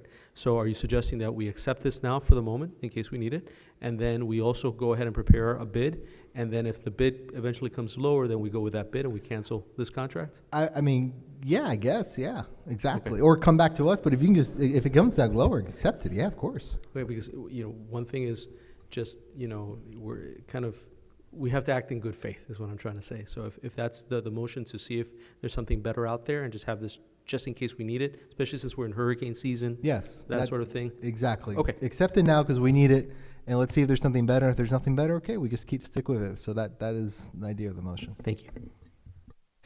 All right. All those in favor say aye. Aye. Aye. All opposed, no. The ayes have it, and the motion carries. We're now on item 12F, which pertains to Councilman Fernandez. So I'll let him introduce the item. We spoke about F, right? Yes. I didn't pull it. No, I know you didn't pull it, but yeah. being that it's your item anyway, Okay. go Happy ahead to- and introduce it, and then I'll go over to the council member that pulled it. So what I'd like to do, as I stated in our, I think it was our previous council meeting, is to add the protocol of asking for IDs after 10 p.m. is what I believe that we agreed on, 10 p.m. until 6 a.m. That's it. Is there a second? Second. It's been seconded, and the polling council member was the vice mayor. Go ahead, Mr. Vice Mayor. I only pulled this out because I did feel that this was an issue that got a lot of discussion, and I thought that it should be approved in the light of day, not quickly swept into the consent calendar. I support the item, and I thank you, Councilmember Fernandez, for bringing it up. All right. All those in favor say aye. Aye. Aye. All opposed, no. The ayes have it. Item 12F passes. Okay, we're now on the consent calendar. Mayor, I move the consent calendar. Is there a second? I'll second. All those in favor say aye. Aye. All opposed, no. The ayes have it. The motion carries, and we are now. Mayor, point of order. You're recognized for a point of order. Mayor, I'd like to move to reopen the order of business very briefly. Is there a second? I'll second. All right, it's been moved and seconded. All those in favor say aye. Aye. All opposed, no. The ayes have it. Mr. Vice Mayor. Thank you, Mayor. I'd like to move to have item 16K, Zonta Club Use Facilities, moved to the next available item for the benefit of our audience. Okay. With that, all those in favor of the agenda as modified, say, or rather, we need a second. Second. All right, it's been seconded. All those in favor say aye. Aye. All opposed, no. And the agenda is therefore modified by your vote. So with that, let's take up 16K. I'll go ahead and move to waive the rule as it pertains to that item. Second. It's moved and seconded. All those in favor say aye. Aye. Opposed, no. The ayes have it, and the rule is waived. So let me turn over to this item myself. In essence, what this is that the Zonta Club of Miami Lakes would like to host an orientation at one of our facilities. They've done this in the past. However, the town is suggesting that to make their lives easier, instead of having to constantly go through the process over and over again of applying to rent one of our facilities, instead to enter into a license agreement. So my motion is twofold. First, to give them immediate authorization to host their orientation that they have coming up, at Roberto Alonzo Community Center. And secondly, to go ahead and direct staff to begin discussions with the Zonta Club of Miami Lakes for a longer-term licensing agreement that will help them to expedite some of these requests in the future. That is my motion. Second. It's been moved and seconded. Any discussion? Just very briefly, I want to get a little bit of clarification. The way you have it drafted here, and I did speak to the manager a little bit, but both sides are here now. The way it's written in your motion is, or in your new business item, is that they are now being required to pursue a licensing agreement. The way the manager explained it to me is that it was suggested to them as a benefit to them. Which one is it? And because when I was first contacted by the Zonta Club, it appeared to be a requirement, and I was just trying to get this in before it was any later. Obviously, I was already after the MBI submission deadline, and then on top of that, it was just before the agenda was going to be published. So that was my understanding of the issue they were encountering at the time when they reached out. And obviously, that we've gotten clarification since then that it was being suggested as to make their lives easier, not something that they were required to do. Got it. I just wanted to make sure that they weren't facing some undue burden. And I'll just say, I obviously will support your item, and thank you to Zonta for everything you guys do in the community. Any other questions or comments? All right, seeing none, all those in favor say aye. Aye. All opposed, no. The ayes have it. Congratulations, Ann. You can please relay the good news to the Zonta Club. Thank you for being here. With that, there are no ordinances on first reading, but we do have ordinances on second reading, which are considered a public hearing. With that, Mr. Attorney, please read the first ordinance on second reading into the record. An ordinance of the Town Council of the Town of Miami Lakes, Florida, relating to attached canopies for single-family and two-family buildings, amending Chapter 13 Land Development Code at Article 5, allowable encroachments into the required yards and exceptions to the maximum permitted heights at Section 13-1506 canopies, providing for repeal of laws in conflict, providing for severability, providing for inclusion into the code, and providing for an effective date. I'll move the item. All right. I'll second. It's been moved and seconded. Any discussion? Oh, we need. Yes, that's right. So before we get to the vote, are there any members of the public wishing to speak on 14A canopies allowable encroachments into the required yards. Seeing none in chambers, Madam Clerk, is there anyone online wishing to speak on 14A? No. Okay, with that, the public hearing is now closed. And now, council, again, any discussion? Seeing none. I'll just say that I agree with the Planning and Zoning Board's recommendation. That being said, I will approve the item as it is today, but I would ask the staff to come back with a little amendment later on. That way this can get implemented right away to allow it to allow the reduced distance from the main structure to accessory structures be reduced for all properties, not just the smaller yards. Just bring that back later. I can make that change if you'd like before it gets signed. That is something you can, am I right? Yeah. Is that right? Correct, yeah. Okay. You can amend it here. In that case, I'll just do an amendment. I would ask the legal opinion on that. Can we? He nodded yes. We can, that's not a substantial amendment, that you're okay with that? Yeah. Okay. Okay, so in that case, you need to move as an amendment? Yes. Okay, so I'll then move to amend the proposed ordinance pursuant to the recommendation of the Planning and Zoning Board, so that the reduced distance from the main structure to accessory structures be reduced for all properties, not just the smaller yards. Is there a second?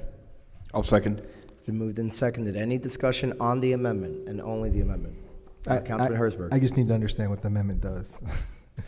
So, just so you understand I'm my happy to let question. Susanna take that. Quick recap. Right, just so you understand my questioning. I did not want to vote for anything that gets closer to anybody else's house, right? No, right. This is, there is one provision in the code right now where every detached accessory structure has to be at least 10 feet from wall to wall or wall to column, and then at least 6 feet from roof to roof of the structures. This is one of the most common variances we grant when we go to the planning board, and those of you that have served in the planning board have heard this variance 300,000 times, where somebody built their canopy 6 feet away from their house instead of 10, or the 10 feet don't fit because then the canopy is very small. I think this was at one point an attempt to keep the two structures separate for fire reasons. That is not really a need anymore because these structures right now are made of aluminum that is really fireproof and not necessarily a fire hazard.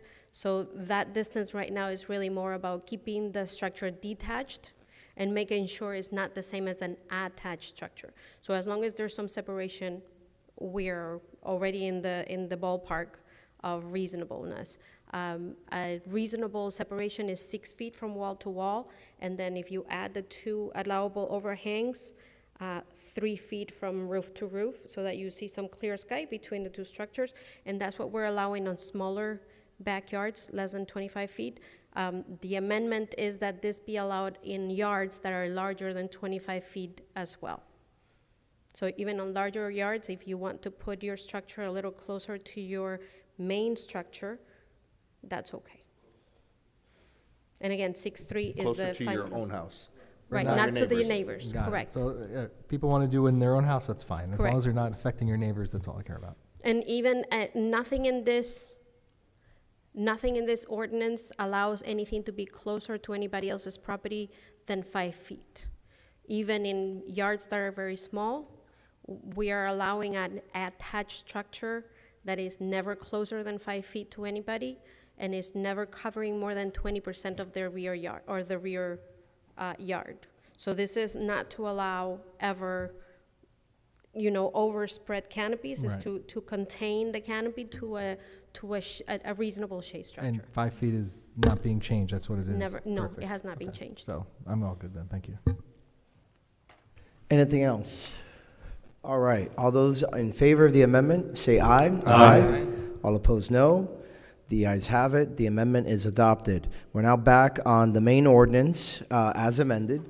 With that, any other comments left regarding this ordinance? Seeing none, Madam Clerk, please call the roll. Ordinance 14A, ordinance in second reading to approve. Councilmember Garcia. Yes. Councilmember Sanchez. Yes. Councilmember Herzberg. Yes. Councilmember Cuadra Garcia. Yes. Councilmember Fernandez. Yes. Vice Mayor Morera. Yes. Mayor Diegues. Yes. Ordinance in second reading, item 14A passes. Excellent. Mr. Attorney, 14B, parking requirements, amending Chapter 13, Land Development Code at Article 8. An ordinance of the Town Council of the Town of Miami Lakes, Florida, relating to parking regulations, amending Chapter 13, Land Development Code at Article 8. Parking requirements, providing for findings of fact, intent, and purpose, providing for regulations, providing for repeal of laws in conflict, providing for severability, providing for inclusion into the code, and providing for an effective date. Excellent. Okay. So I'm going to let the staff go ahead and present the item, and then we'll go to the public hearing and then to the council discussion. So this is an item that was brought forth before the Planning and Zoning Board. There were several issues that were discussed at that level, and several since that we have done our due diligence. We believe at this point, we'd ask that this council entertain a motion to defer the item until such time that we can come back with better recommendations. Is there a second? I'll second. All right. With that, The only thing I'd like to put on the record is that for all those applicants that are out there, though, since this is already moving in first reading, they may be obliged to follow these recommendations as it is as zoning in progress. Thank you. okay. All right. So with that, all those in favor say aye. Aye. All opposed, no. The ayes have it. The item 14B is deferred. There are no resolutions, and therefore we are now in new business items. We're going to begin with 16A, flat committee budgets for fiscal year 2025, 2026, and post-budget town hall council workshop on committee structure, which was combined earlier with 16N, establishment of committee budget workshops by Vice Mayor Morera. But we'll begin with Councilman Herzberg. Thank you, Mayor. And it seems like the Vice Mayor and I are on the same wave right now on the committee workshop. So I'll let him handle that part. Maybe we'll bifurcate the motion. Right now, I just want to give a clear direction to staff when they bring the budget up, coming up, that it's my position at the minimum, we should be having a flat committee budget, flat in the amount that it was last year. I'm not ready to entertain any raises in committee budgets. And like you said, Mr. Mayor, potentially go line by line and deduct some. I already have a few in mind. So for the benefit of staff, I would like to make a motion to give them the direction to provide flat committee budgets, meaning the same amount that the committees were granted last fiscal year for this fiscal year, and that's my motion. Is there a second? Okay, excellent. Moved and seconded. Any discussion? Councilman Chair. Sanchez. And then Oh. Councilman Garcia. Oh, okay, I saw you reaching for the mic. All right, Councilman Garcia. Just to clarify, Councilman, are you saying that, well, of course, we're not making it. We're going to start at the flat rate, right? And then make our decisions in the final budget process to see if there's some committees that we need to cut more. There might be a committee, but we might add something, but in balance, you want to start Yeah, flat. I Okay. just want to Okay. be really clear, staff, that we start at what it was last year. I Okay. mean, unless someone says differently, I think that should be our starting point, and I agree. Mhm. And maybe with some savings from one committee, you give it to another committee or something like that. But it's just something to try to make the next budget presented to us as as accurate as possible from the will of the council, right? Okay, thank you. Anyone else? All right, with that, all those in favor say aye. Aye. All opposed, no. The ayes have it. 16A on the issue of the flat committee budgets passes. Vice Mayor Morera. Thank you, Mayor. So along that line, for the record, I don't agree with a flat budget, but I do agree with the flat budget as a starting point. I think that that's an excellent, or not as a cap even, but as a starting point, rather than, as I mentioned in my new business item, we're being asked to fund $391,450 in committee budgets this year, which is a 91% increase over the last fiscal year. While these committees obviously play a tremendous role in enhancing our citizen participation, engagement, providing important services, think especially our elderly affairs and the social programming that provides, it's critical. But the buck stops here at the dais, and we're responsible for ensuring that our taxpayers' dollars are used effectively and efficiently. And so during this budget cycle, I've made inquiries about these budget requests from these various committees. Not that our staff is unable to answer, it's that it's cumbersome because it's a game of telephone. I ask the manager asks Melissa has to find the liaison needs clarification from some of the committee members. It's a game of telephone. I think that we can circumvent this entire thing, sort of similar to how we already have a workshop for the special taxing districts. We can have a sunshine meeting or a workshop with the instruction, instructing at a minimum the chairs and a few members of each committee to show up and present their budget to us. And then at that time, we can do exactly what the mayor was suggesting a moment ago, which is go line by line, understand what is being requested, because during this budget cycle, what's about to happen is the mayor and myself and each one of us are gonna go line by line without the benefit of having heard from them on what is important and what is not. So it also, again, ensures that we are gauging what events are successful and important for our town and what events are not. I do think that there are some events on our events calendar that can probably be cut. Meanwhile, there may be some that are underfunded.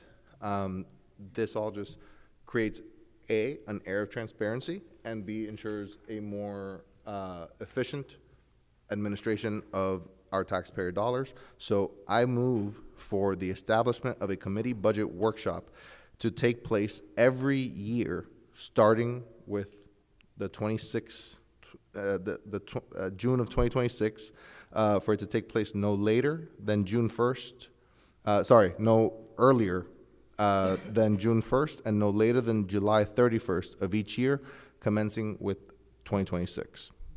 Is there a second? Second. It's been Councilman Herzberg for any comments? Yeah, I guess I agree 100%, so that's my comment.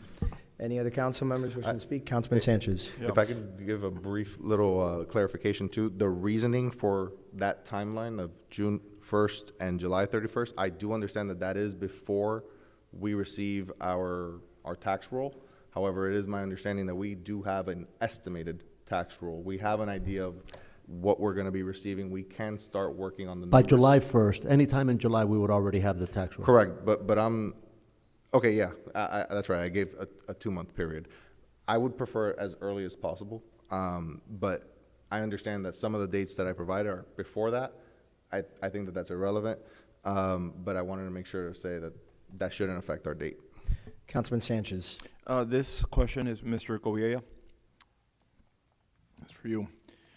With regards to the telephone that you spoke about earlier about reaching out to the manager, is there a legal reason as to why we cannot reach out to committee members ourselves? You can. We can. Yeah, you can to talk speak to with them. them directly without having to interfere with staff operations. Correct. Thank you. That's all I wanted to know. Jeremy, are you here? Yeah. Jeremy, get over here. No. With regards to some of the events, not all events that happen in town are through the committees, like the skate that we do, the skate participation that we Miami do. Lake Skate. So yeah, that's just an ongoing program essentially. Right. And we label it as an event because it's once a month only. It's not every week or anything like that. So we list it as an event. Okay, the reason why I ask is because I've been to that event a couple of times, and I think at most is what shows up is maybe 2 or 3 kids, and it's something that we pay for. So, you know, it's not a committee event, but I think there's also events that are run through the town that don't have great turnout. Yeah, the 2 big ones, but those are well-attended, is the Veterans Day Parade and 4th of July. Independence Day. Right, right. But there's other things that maybe, Right. you know, instead of taking away from committees, there's events like that the turnout isn't great. I can take a look at the registrations. I know our registrants were almost filled, 12 to 15, which is what we aim for. And I'll take a look at the total participant counts. Some have been low events, but then some have also been 10, 12 kids that, Interesting. with instructors, or it's a pretty good ratio for having instructors there and enjoying the event. Okay. But Yeah, we can take a 'cause I look at it have long term gone. and look at the actual return on that program. Okay, all right, good to know. Thank you. But I'm just using that one program as an example. Any other council members wishing to speak before I give my 2 cents? Okay.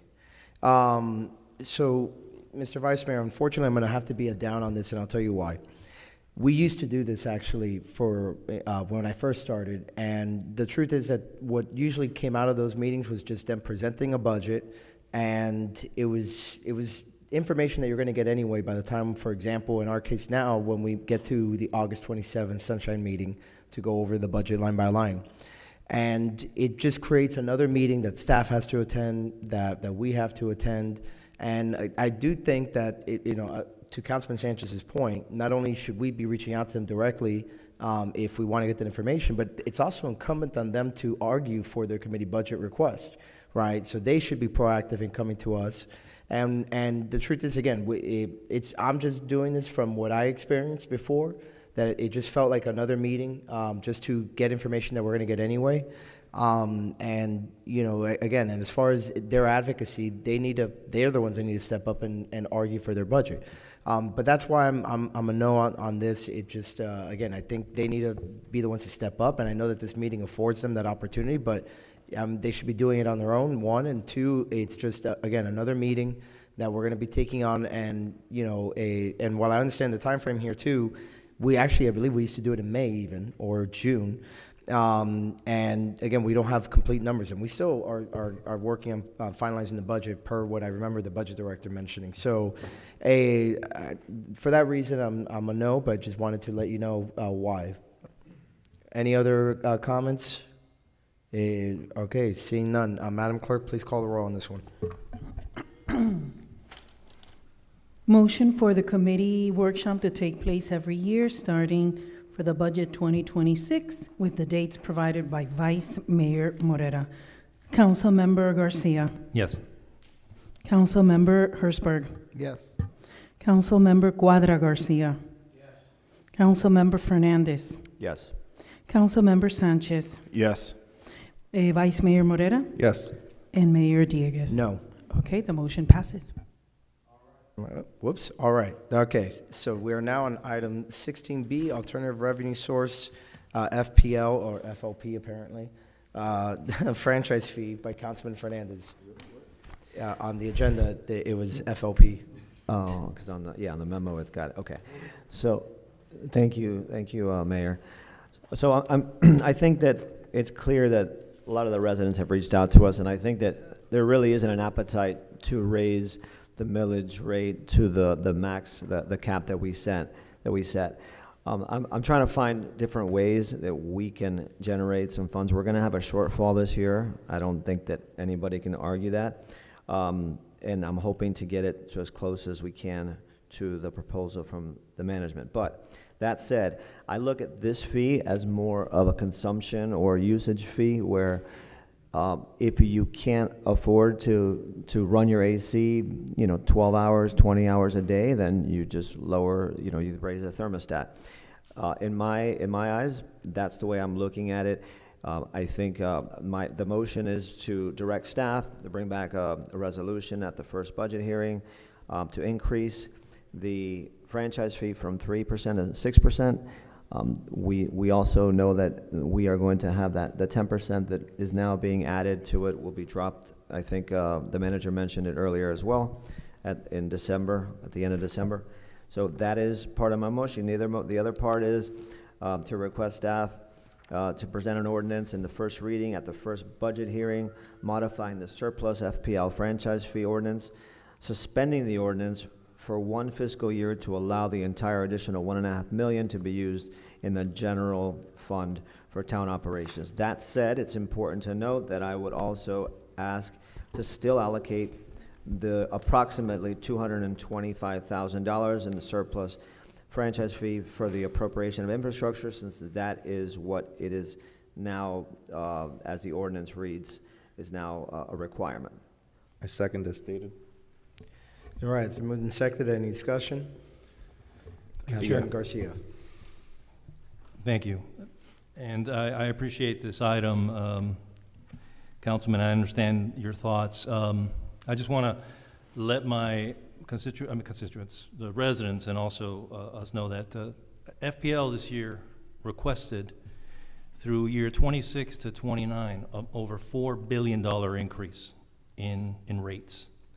Now, I know you mentioned that 10% is going to go away, and it is. But they, apart from that, they requested a $4 billion raise in prices for FPL, for electricity bills from 26 to 29. Now, they just made a deal with the state prior to the hearing, and they made a deal that they weren't gonna go for the $4 billion, but the amount that they made that deal with is not public yet, but people estimate it's gonna be around $15 to $20 more monthly in electricity, which should add up to, depending on how much you use, 1,000 kilowatts, $10 to $15 per 1,000 kilowatts, depends how big your house is. I mean, honestly, it could be hundreds of dollars a year for residents. I liked opening up putting everything in the general fund and keeping that 225,000, was it 225,000 for the infrastructure? Correct. Yeah, keeping that there, but opening it up for everything goes to the general fund. And honestly, I would rather the priority be police, our police budget go first. I mean, make sure that's fully funded, but keeping it open in the general fund, and then we can move those dollars over to the police budget. Is that a possibility? I'm not sure if I understand. The franchise fee, when it goes to the general fund? Right now, it all goes into the general Yeah, fund. but it's specifically slated only a piece. for Only infrastructure. everything over Yeah. 1.275 million is dedicated based on the ordinance that you have in place right now.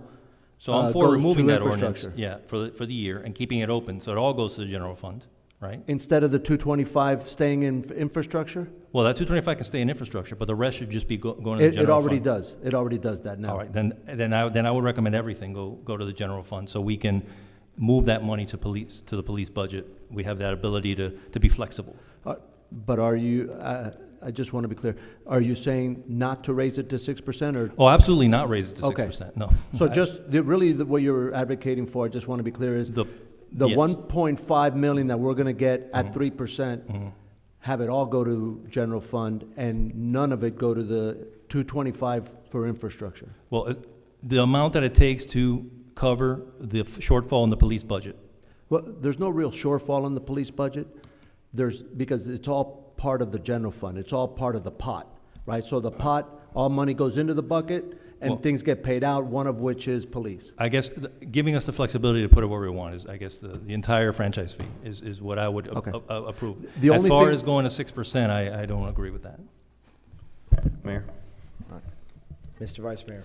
I hate this item. I wish we didn't have to.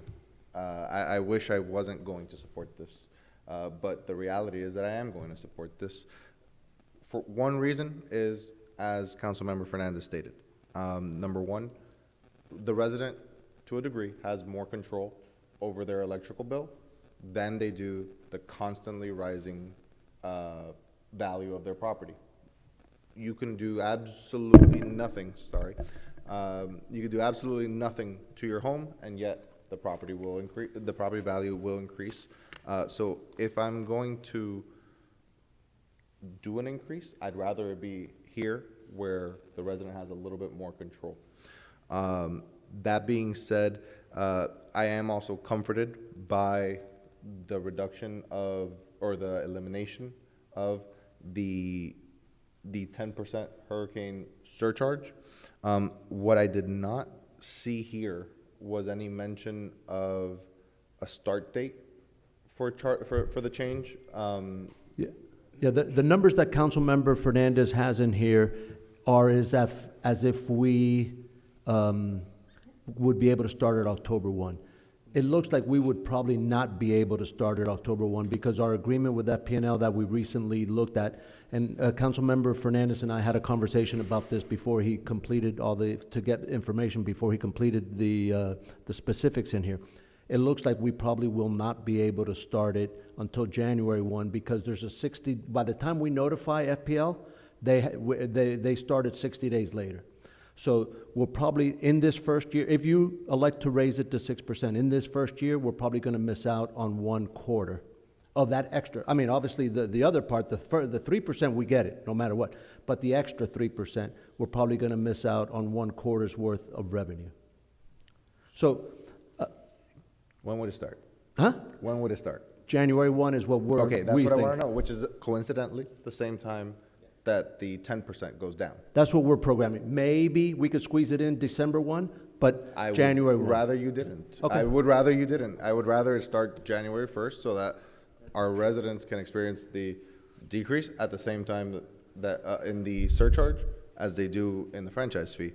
The other thing that leads me to support the item is the reaction I had when I saw the chart that showed all Miami-Dade County municipalities and their franchise fee, and that we are the only ones at 3%.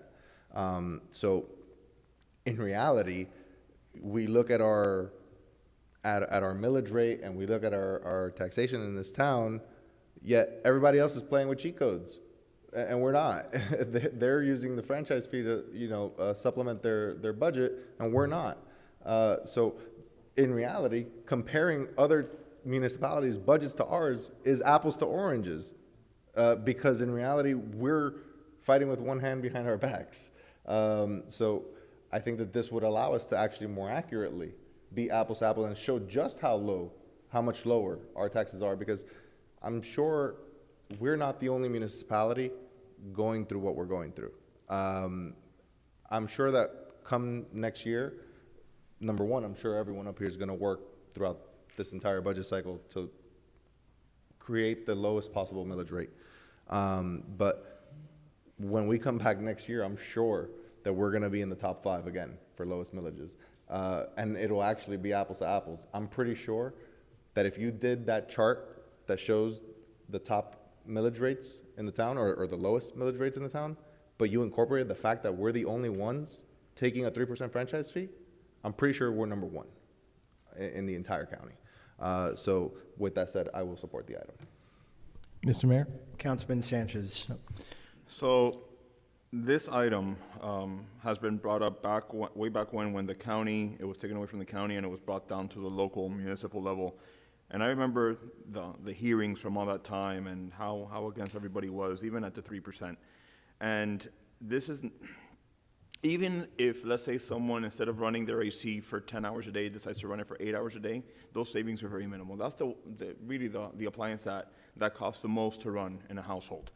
This is just removing it out of the millage and into another section where it can be charged, but it's still coming out of the same pocket of the residents. Something we still haven't done is gone item by item, line by line of the budget to see if this is even needed.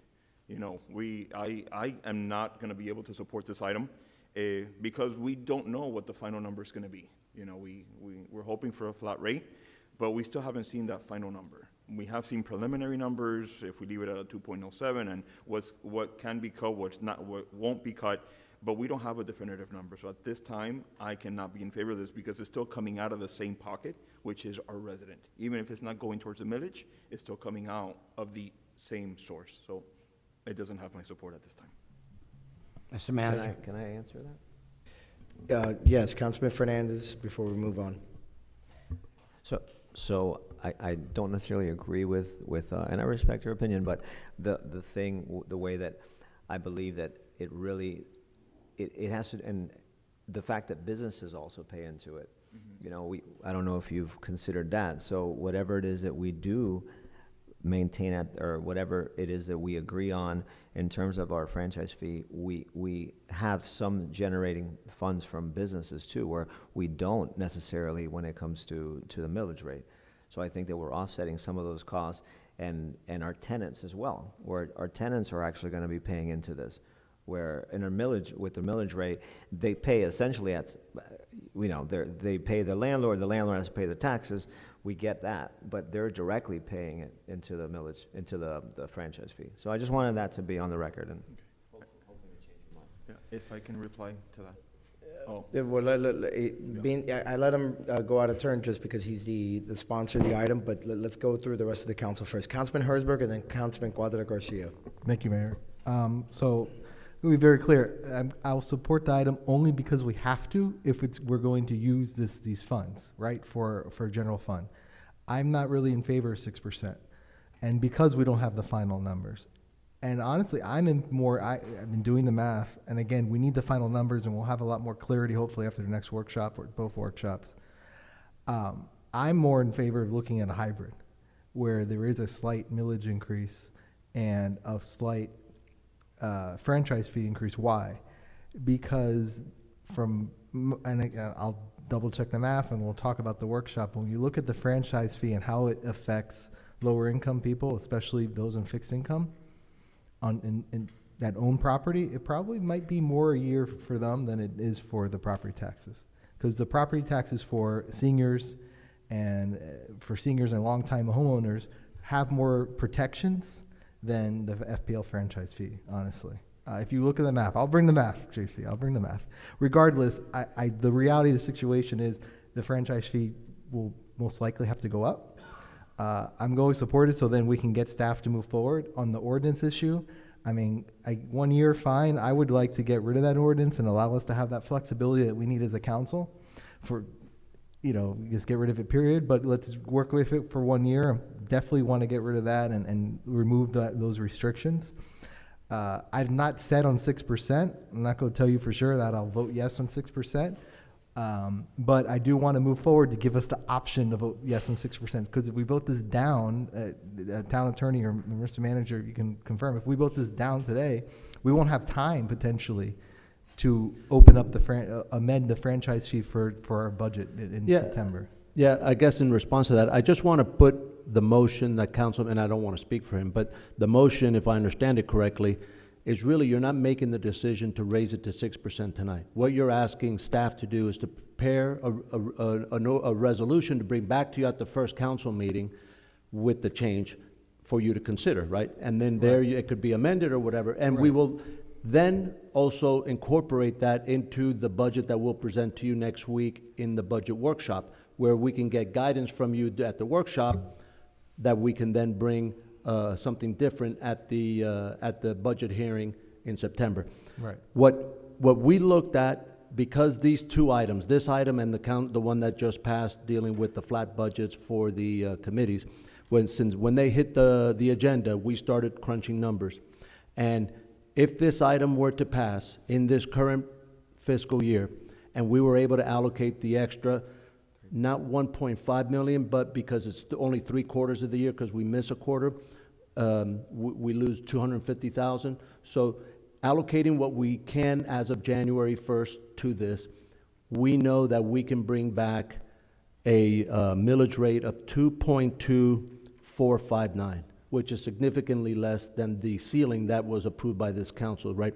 So that would only be an 8% adjustment from the current flat fee, or the current millage rate. So if this were to eventually pass, and so to put it in context, you're only asking us, by passing this, is to bring back the resolution. It's not, you're not approving it tonight. Right, but I just want to be clear, I think that we'll get one ordinance and one resolution, because the ordinance would be to suspend two separate votes, because I think we all agree 100% to modify that ordinance. Right, and then that'd be two separate, you're right. The motion that Councilmember Fernandez made, I think, is two separate motions, and is to bring back two separate action items. One a resolution, one would be an ordinance. Right, I just want to be transparent with my colleagues that I don't believe we necessarily need the 6%. And even here with the 6%, I think we're going to attack that budget a bit. But even here with the 6%, we're still looking at a millage increase. If we go to 6%, we want to try to get a flat, in my opinion. But I'll bring what I believe. I'm voting for it because I want it to be an option, right? But let's try to work it down and not be on the 6%. And Vice Mayor, I agree with you 100% about the looking at apples and oranges. I mean, I made the same thing with like Doral. They have debt that is not on the millage rate and things like that. So I think overall we're doing the best we can. But I just want to be clear on how I'll vote. Thanks. Councilman Cuadra Garcia. Thank you, Mr. Mayor. Folks, let's be very careful what we wish for, okay?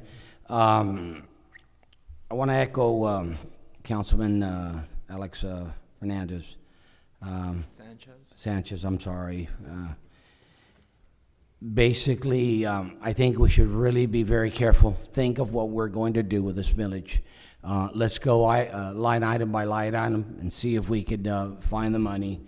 and I definitely won't be supporting it. And we'll be talking to my wife today that the thermostat will be not going at 72 anymore.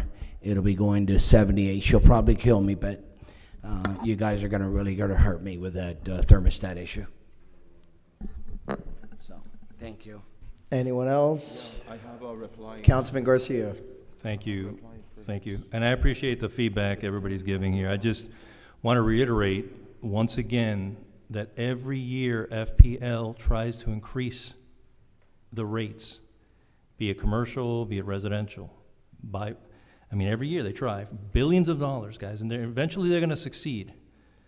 And if this goes to 6%, then it's really going to hurt the residents and our businesses, I believe, especially those who use, anything that uses, excessive electricity in not factories, but in our businesses. So I would just keep that in mind. If we make that change, that'll happen. So I will never support. In fact, I think it's a good thing we're the only town that's at 3%, and we've made it work for so long. I think that's an amazing achievement. We should be proud of that. Not that the other towns are figuring out a way of working around it, but we should be proud that we kept it at 3. So unfortunately, I cannot support this item at this time. Mayor, just a quick point of inquiry. Mm-hmm. The issue about setting 3% versus 6% or versus something, that's a resolution item, right? Yes. So if what Councilmember Garcia is suggesting happens, right, and FPL gets a rate increase granted by the state, wouldn't it take one meeting for us to immediately reduce it if we wanted to? We can adjust the rate one time per calendar year. Once per Well, calendar yeah, year. but Okay, for that's what calendar, I- but That's for- the but for agreement with purposes FPL. but for purposes of his question, the answer would be yes. Yes, right? we just have if- to make sure it's not in the same calendar year that we made some other adjustment. So we could do it late this year, October or whatever, but then we could do it again in January. Yes. Okay. Precisely. So I'm going to say a few words as well. I'll start here. I think that it's not, if we really think about it, necessarily an honorable thing that we're at 3% with everybody else being at 6%, right? I think just like the state legislature raised taxes when they extended the online sales tax to online retailers that don't have a physical footprint in Florida, and the basis that they did so was on the issue of fairness, right? I think that's what we're talking about here. Now, I'm not saying advocating one way or the other toward one percentage, but procedurally, as Councilman Hertzberg stated, in order to even have this as an option in time for the September budget hearings, we need to have staff present the resolution to us. So what I see Councilman Fernandez as asking here is to present that option by resolution at one of the budget hearings, and then separately, if it were to pass, to temporarily waive my ordinance, because it was my ordinance, to restrict how the excess above the 1275 gets utilized. Obviously, it would come back, though, after that 1 year waiver. I think, again, as I stated previously, if we were going to have to raise any kind of tax, I would rather it come from that side, right? Because it is consumption-based, because it is something that you have more directly in your control, rather than the numbers that the property appraiser has to run pursuant to state statute, where there's no discretion given to the residents or the local governing bodies on what to do. I think that would be the better way to go about it if we had to. But again, just as we did with the initial tentative millage vote, where we set it higher, just like we did in 2019, by the way, with a lot of other fiscal conservatives there as well. Just to preserve our options, I think that it makes sense to go ahead and just preserve this option by voting yes. So, because again, we have to remember, and we have to keep reminding the residents that this is not, the council coming up with wish list items that they want to pay for. These are things we need to pay for, right? To Councilman Cuadra Garcia's point, we need to pay that $800,000 increase in the police budget, the 1.4, right, Mr. Manager, the $1.4 million increase on top of that for training and other services that the police are asking us, correct? The total increase in the entire police budget was 800,000. Okay, so Yeah. it's not the 1.4 anymore, it's the 800,000. Right, Melissa? 800? No. Yeah, because, and we've been talking about budget now for a few months. Police has given us, I think, either 2 or 3 budget estimates, and they've modified them a little bit. Okay, yeah, I think the initial one was the Right. 1.4. And I mean, when I say we, I really mean Melissa. No, I get We've you. been working night and day, you know, on the preparation, so we've been looking at all different scenarios and No, I got it. adding here and subtracting there, and so But we'll be- again, our property tax values in terms of revenue increased by 693,000, give or take? that it was less than police increase, if that's. Yes, no, but let me make that Okay. argument, okay? But yeah, so it went up about 693,000, but we're getting hit with an $800,000 increase in the police budget, plus the final Michael Pizzi settlement payment of 500,000, plus the double-digit increase in health insurance premiums and every other area, right? So we're starting in the hole on things that we cannot negotiate, that are out of our control, that we have to pay, right? And we can't expect the county to come in and help, you know, with other funds as they have in years past, because they're themselves in a massive hole, right? So, and the state, you know, we only get so much help every year from them, you know, as great as they all are, you know, when it comes to the annual appropriations grants. So, unfortunately, there are needs that we need to pay for, and that's why we're in this position where we have to consider some tough options.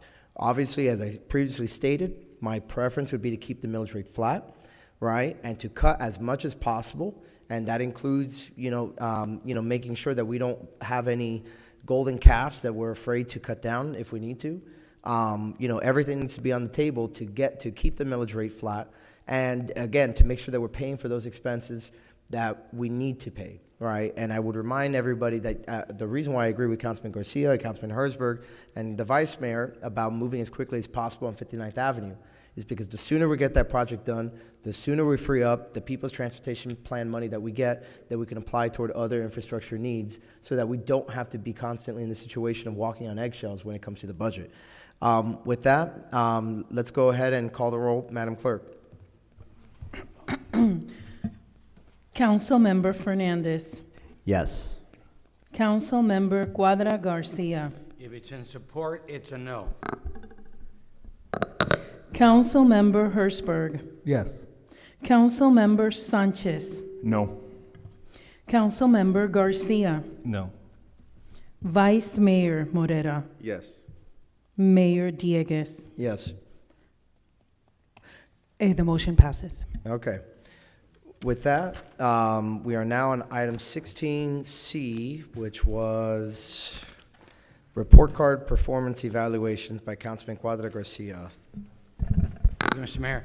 Mr. Mayor, I'm going to bring back information that echoes back to our last council, talking about this report card. I think you guys have heard it before. Luis Collazo has brought it in the past. I'd like to know, what has this report card, has this been done? Have we, so basically what my motion is, I'm asking the town manager to move forward and request that we get report cards on everybody in this town, including ourselves, on performance. When I say report cards are, attendance, performance, that's what I'm asking for. I'd like to know a little bit about this report card that has been talked about before. Second If for anybody discussion. recalls it. Mr. Vice Mayor. I just want to say, the part that I don't understand about this is that's our job. It's our job to go and talk with the manager and tell him if we think, without going to them directly and intervening in town staff, it's our job to talk to the manager if we feel someone is overperforming, underperforming. If we feel that the manager's not up to par, tell him about it, bring it up here. That, as far as we're concerned, in terms of like our performance, that's up to the residents. That's at the correct. ballot box. I just think that this is just another task to give a member of the town staff and take them away from doing other stuff that could be productive for our residents. Not that I disagree with the concept of accountability. Obviously, I agree with holding people accountable. I just don't know that this is the way of going about it. Unless you wanted to rephrase what you're requesting, I don't know that I see the purpose or would support this. I just basically brought it up because I've Remember heard. to wait until you are recognized to respond. But Councilman Cuadra Garcia. Thank you, Mr. Mayor, again. Basically, I'm just bringing up something that I've heard in the past about this report card. Do you guys recall it, any of you? It was my item, and what it was an evaluation of the town manager. That is done every February. It's an option, it's not a requirement for the council members to fill out this form that was prepared and voted on and approved, and the council can evaluate the manager's performance every year. And of course, if at any point someone really feels strongly, they have the option to bring a motion, to take action. But we cannot have any action that applies to an individual employee because only the manager has the ability to hire and fire and to make cuts to or adjustments to any salaries, etc. But that's why what we have already existing is a yearly performance report, in essence, for the town manager that can be filled out in February because that coincides with his work anniversary. Correct. Okay, basically, okay, and then if that's been done, then we'll close my item. Yeah, just remember to go ahead and February, around that period of time, to go ahead and request the form from the manager, and you can fill it out, and it becomes part of the public record. Based on the council members' comments, I think a motion to table indefinitely is in order. Well, I think he withdrew it. Did you withdraw it? Yeah. Okay, Yeah. never mind. Yeah. So with that, we're now on item 16, D. Right. So which would be the letter of support for improvements to the left turn lane at Northwest 87th Avenue and Northwest 106th Street. Mr. Vice Mayor. All righty, Mr. Mayor, I think I did you the favor here. I wrote a letter on your behalf. I hope I didn't overstep my bounds. I do have the actual digital version of this letter to send to your office if you'd like to make any edits. It's just a proposed version of how I think it should be worded. So those who live on the west side and take I-75 are going to be extremely familiar with this dilemma, and it's making a left turn to get onto I-75 from 87th Avenue. The left turn lane there is much shorter. It's not that it's short. It's much shorter than it needs to be considering the demand on that road. So I want us as representatives of our residents to reach out to the county, because this is outside of our jurisdiction, and get them to do the necessary studies and hopefully improve that corner such that, where is it? Such that it would be a dual left turn lane and the existing lane would actually be extended. Go ahead. Did you want to second that? Yeah, I'll second that for discussion. Can I vote on it? There's not going to Can be I any vote on it motion on too? this, and I'll explain why. Okay. I want to vote on it too. I mean, I'm desperate Listen, for them to make a okay, change. your vote is null and void, first of all, But yeah, as I stated before, intergovernmental relations are entirely in the discretion of the mayor, unless there's a resolution, expressing the will of the council, which that can be transmitted to the appropriate body, right? Because at that point it would be fully voted on by the council. Being that this is a letter from my office to the appropriate authorities, I will happily accept since you took the first stab, to review the letter that you have drafted, make any changes I deem appropriate, and then to send it out. But again, just reminding all my colleagues that when it comes to intergovernmental relations, that is 100% in the purview of the mayor, unless there is a motion for a resolution expressing the sentiment of the council, right? With that said, if you can please send it to Alexis, and Alexis, if you can please forward it to JV, for him to send over to me so we can review it and make edits tomorrow and get it out right away. I withdraw my motion. I also want to point out to you, per request that you had made a couple meetings ago, the Panthers, unfortunately, Yes, it took a while for us to get a hold of them, and then once we did, they just stated they're not available for today's meeting, and they have not gotten back to us on any alternative dates. So, just want to, to point that out. Okay, with that, we're now on. Okay, yeah, I don't know why then. Okay, well, okay. Councilman Sanchez, I believe you have to waive the rule. No. Okay, so which was the other one that we were adding a waiver for? 16M. Oh, yes, that's right. Okay, yeah. Okay. Which we already took up. All right, so with that, 16E, 988 signage. Councilman Sanchez. Yeah. So mental health is a very important aspect of our daily lives, and services such as 988 exist to help if a resident in need of a moment of emotional distress, experience suicidal thoughts, or facing a mental health crisis. Despite the launch of the 988 hotline, many people still don't know that they exist. So to create more awareness of it, I have drafted, which it was given to you earlier today, a physical copy of a resolution that instructs the manager to work with our mental health task force to implement 988 signs around town, in our buildings, in our parks. It has no fiscal component to it because it's all going to be done through sponsorship funds. And it just brings more awareness to mental health in our town. I move to adopt. Well, what do you mean second? Yeah. So. Sorry. Are we voting on the actual resolution or his NBI? Right, so my motion is to accept the resolution so we can start working on putting that up. Okay. Any discussion? All right, seeing none, all in favor, say aye. Aye. All opposed, no. The ayes have it. The item passes. We're now on 16F, Business Tax Revenues Fees Report by Councilman Garcia. Thank you, Mayor. Appreciate it. I spoke to the manager, and it was brought to my attention, and correct me if I'm wrong, some of the business fee that we generate, not all of it has been collected.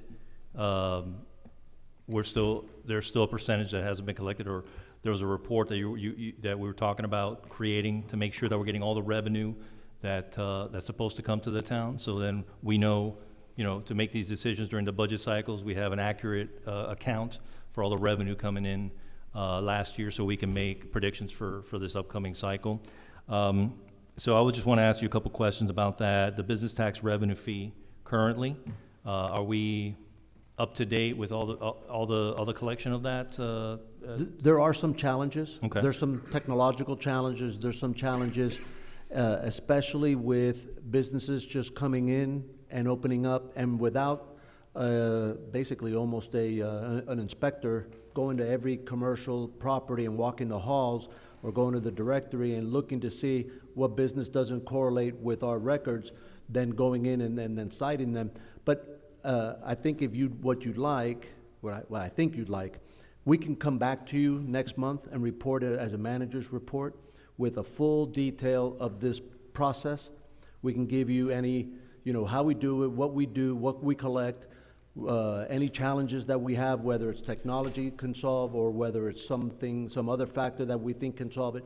We can come back and give you that report so you have a clear understanding in September on this process and our collection levels.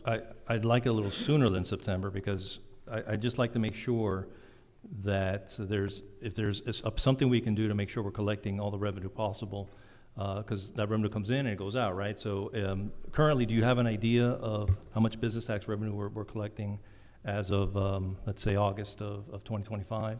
I don't know. Melissa, If it's too difficult, I understand. Or at least a percentage that's still, that we failed to collect up to this time. Is it like 10%, 20%, 30% of the businesses? Good evening, Mayor, Council, Councilman Garcia. To answer your question, over the last couple of years, we've been able to collect on average between $130,000 to $150,000.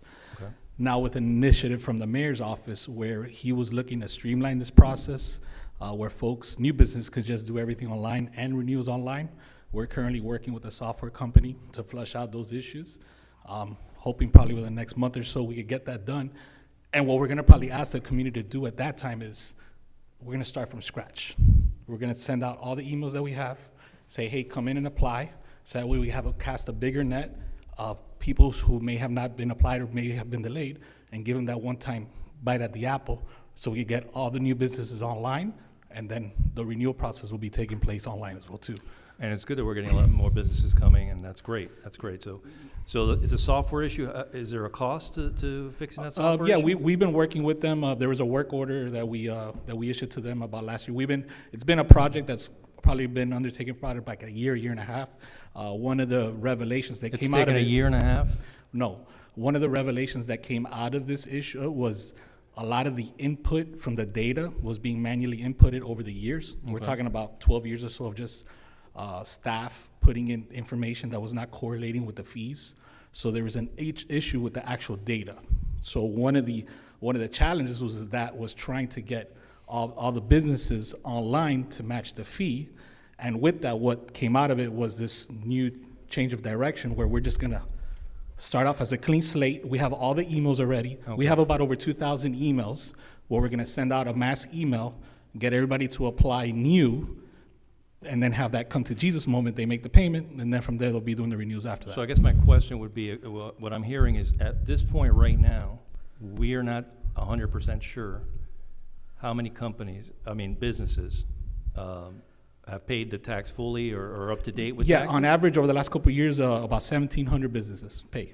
Okay, but what I'm hearing from you is that we're not 100% sure that we can, there's definitely business out there that haven't paid or up to date. Yeah, and again, just to the manager's point, it will require boots on the ground and/or an additional officer Okay. to do that legwork where we have to go online, go to SunBiz, have boots on the ground visiting each of these businesses to actually see what's actually out there. Okay, so obviously, there's an issue when we're not 100% sure of how many businesses, we know how many businesses we have, but that they're up to date with their business tax revenue.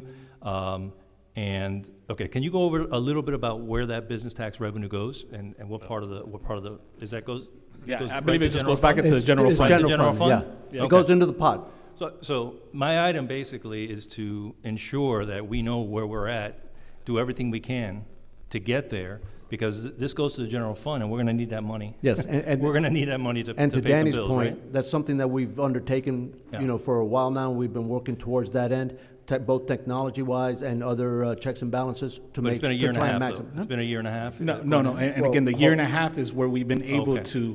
to increase the revenue because we've been very aggressive with our outreach. I will tell you on average, since 2012, since we've implemented the software, I want to say we've been averaging about 70 to 80,000.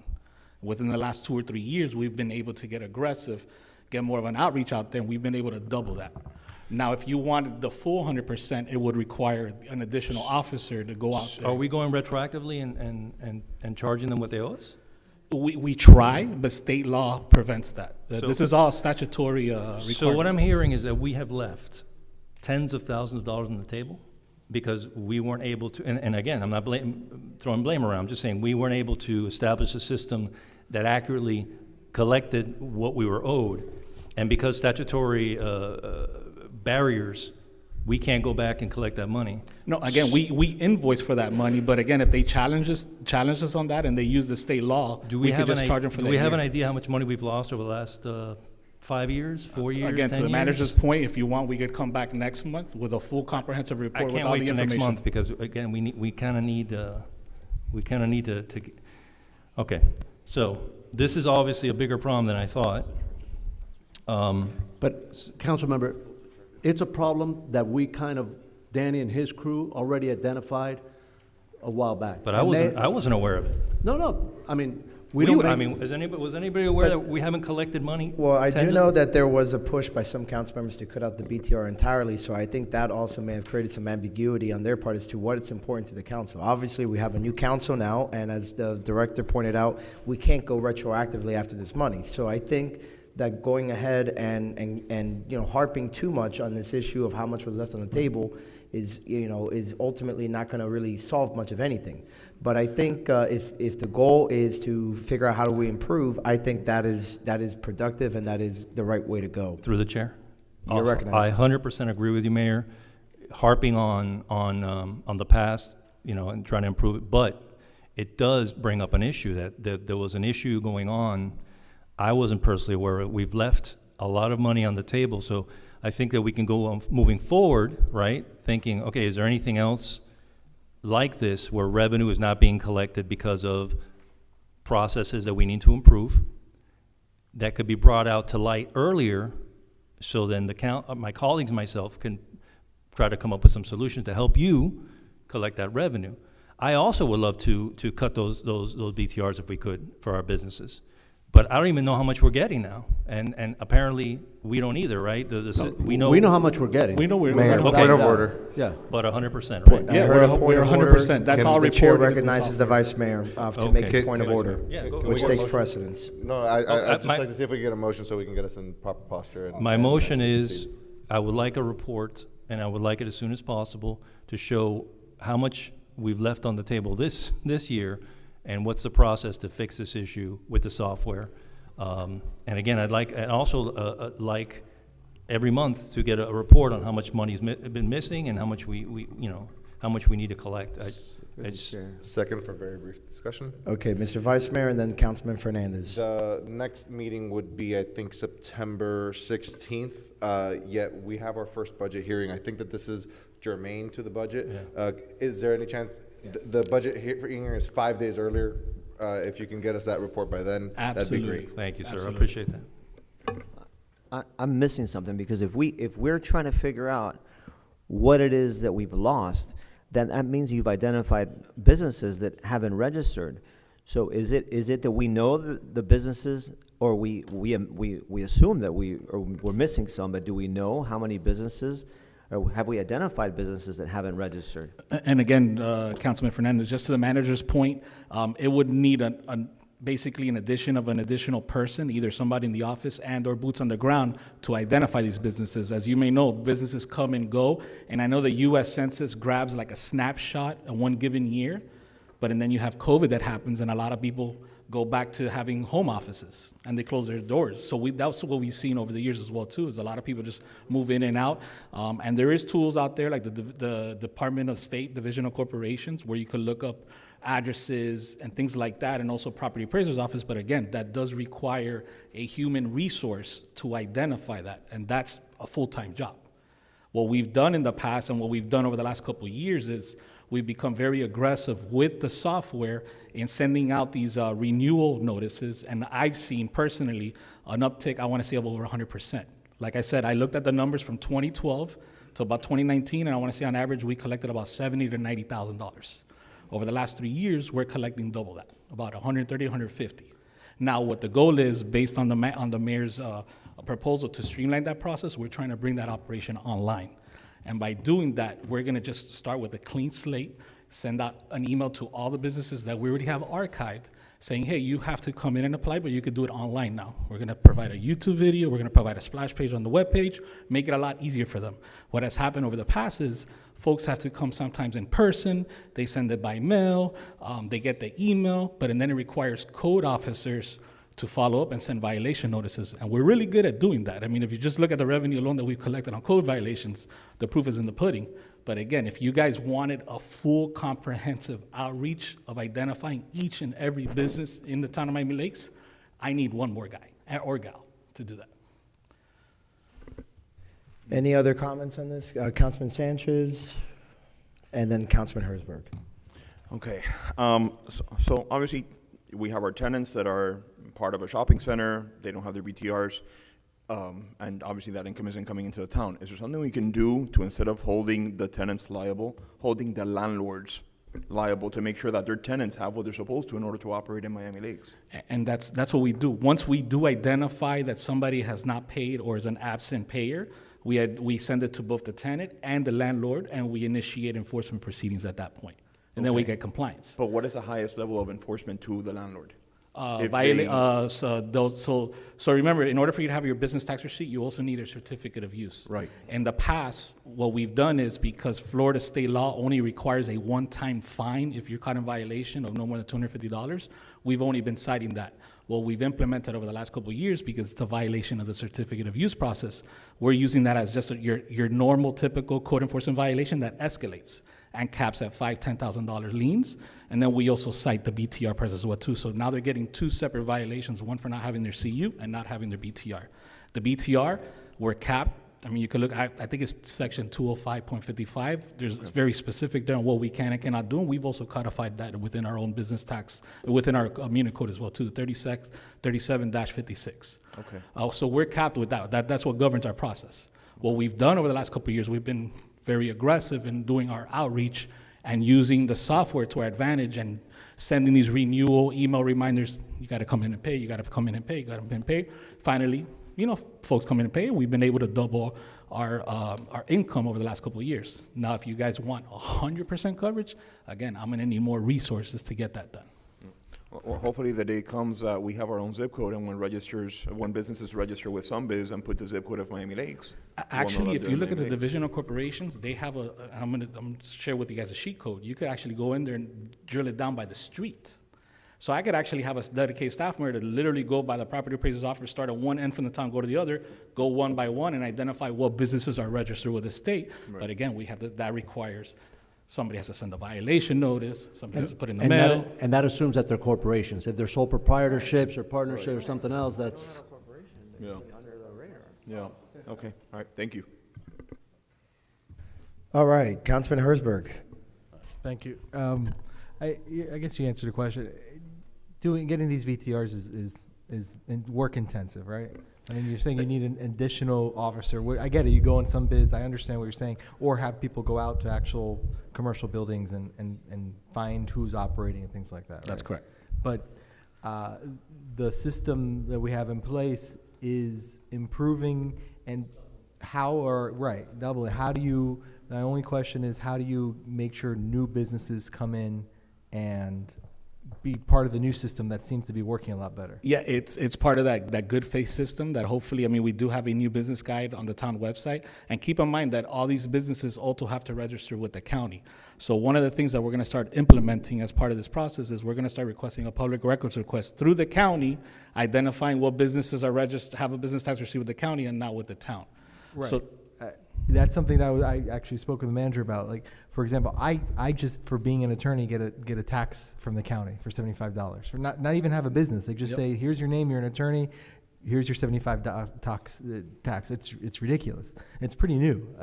We charge you $40. It's a discount. Right, but no, I don't even have a business. It's just to my name because I'm a member of the bar. Yeah. So the county obviously has a database that you guys could try to use, or even ask them for get that data, and that would make the job Yeah, that's going to be too. part of our process now, is grabbing that as a public record request and just filtering it to a spreadsheet and using ChatGPT to drill it down to the zip codes. Got it. Thank you. Anyone else? Oh, what happened? Councilmember Garcia, at the first budget hearing, is it okay to report back to you? There's no other opportunity. Yeah, no, absolutely. I just want to be able to fix the issue and make sure we're getting the It'll be amount sooner, and yeah. any resources you need. And because the other part of this, the same motion I have here, the item is to use that money to help. If I knew exactly, when we know exactly how many, to help promote the town, as much as working with the, Ray Palacios was here, working with with the chamber, working with the Economic Development Committee to try to help businesses grow here in the town. And that's why knowing how much we actually have helps out. Well, we know what we have. Oh, okay. Well, how much we're supposed to have total? Just having a total amount, the most accurate amount, and that was the reason for my item. Well, I just want to clarify. The motion included the $20 surcharge that President Palacios raised, or is it just a report? I believe I only heard the report. No. Yeah, I like to have exactly. I like to know. No, I need to know what we have, right? And we're going to have that consistently, because I love to. Once I know this, then I'll come later on to propose something to help promote the town with how we use that money. But for now, I just want that report, and I want to do everything we can to help you be able to get the systems you need to collect appropriate revenue for the town. And if I can have that in the next budget, it would be great. Budget meeting would be great. Second, in case you need it again. Oh, no. I think it was moved in second. It was. I just thought you were asking him. No. I wasn't asking about the second. I was asking about what specifically was in the motion, because some of the commentary up here seemed to suggest that he was asking for the second part that President Palacios mentioned. But okay, with that, all those in favor? Aye. All opposed? No. Mayor, I have a motion. The item passes. What motion is this? It's going to be a motion germane on this issue, and it's that, number one, I'd like to know from the attorneys, are we allowed, if we were to charge a surcharge, are we allowed to turn that over to, as a grant maybe, to the Chamber of Commerce for them to disperse it? What I would to promote the suggest businesses? is let's wait to get the study back, and then get the final answer on that. I think that we definitely want to get more information before we start, going down that path. But what I will say though too is that with respect to the the surcharge idea, I think with the surcharge we. I think we just need more information. As far as the grant, sorry, that's where I meant to go. As far as it being a grant to the chamber, I think more specifically what we are trying to do is just what we do already now, right? The town contributes, I think it's up to like $5,000 or so every year to the Chamber of Commerce as to support them and as part of our membership in the chamber. And I presume that were that surcharge to pass down the line, then that would be strictly for, or as a contribution to the chamber as well. Okay. Not so much as a grant, so much as a contribution, right? Or if the idea is just to implement the idea that Carlos Padilla had from Chella's, then we just establish a program within the EDC budget, for marketing. But again, but that's what I'm saying. It Okay, might be fine. better just to wait a bit longer. I'll and then- withdraw it, Yeah. but I do want to see it come back though. Okay. Well, that's in your control, with Yeah. any business item. Okay, with that, we are now on my item, which is 16G. I move to waive Section 7.2 of the Special Rules of Order. Is there a second? Second. It's been moved and seconded. All those in favor say aye. Aye. Aye. All opposed, no. The ayes have it. The rule is waived. So there was, I was contacted by a realtor in town who was having an issue with their client related to a property on which, even though the lien had been closed out, had been satisfied, or rather wiped out, as part of a foreclosure judgment, it was still showing up, though, with respect as a cross lien for the prior owner of the property. This issue where the town is trying to preserve its rights, and therefore, even though we don't have a lien on the property, it still shows up as a possible lien. That is known as a bleeding lien, right? I think in the simplest terms.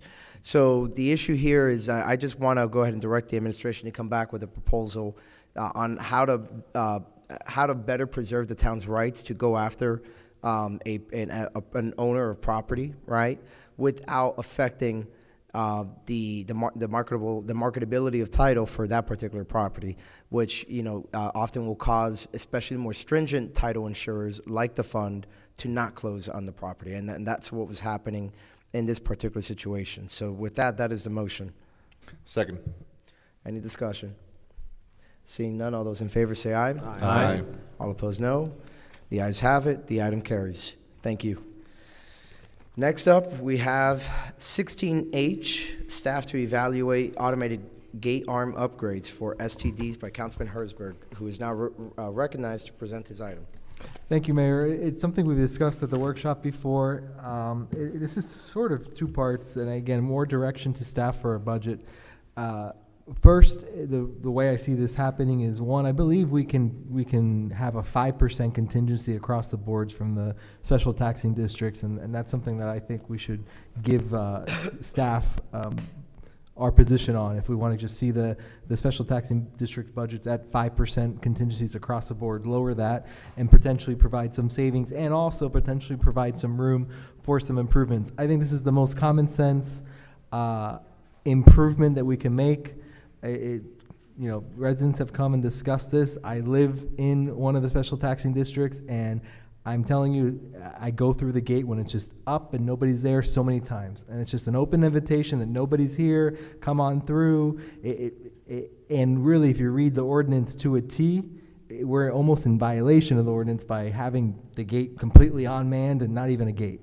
So I've discussed with staff, it's a modest cost, it's a modest improvement that would allow, when the guard is not able to open and close the gate manually, that the gate senses a car coming, and there's a slight delay, it opens and then closes, instead of the gate just being open for 15, 20 minutes, however long it happens. It makes sense, and that's my motion, to give staff the 5% contingency across the board, right? Let's lower the contingency. I don't see a reason for different STDs to have different contingencies. And then second, to provide for staff to come with us with firm options and costs so that we can potentially put it in the budget during our budget I'll discussions. second. Any discussion? Yeah, I don't know, I guess I would just amend it just to the degree of, and I don't know if you want to just accept it as a friendly amendment to your motion, just that when staff does come back, that there be some sort of provision or protocol to where there's a timeout.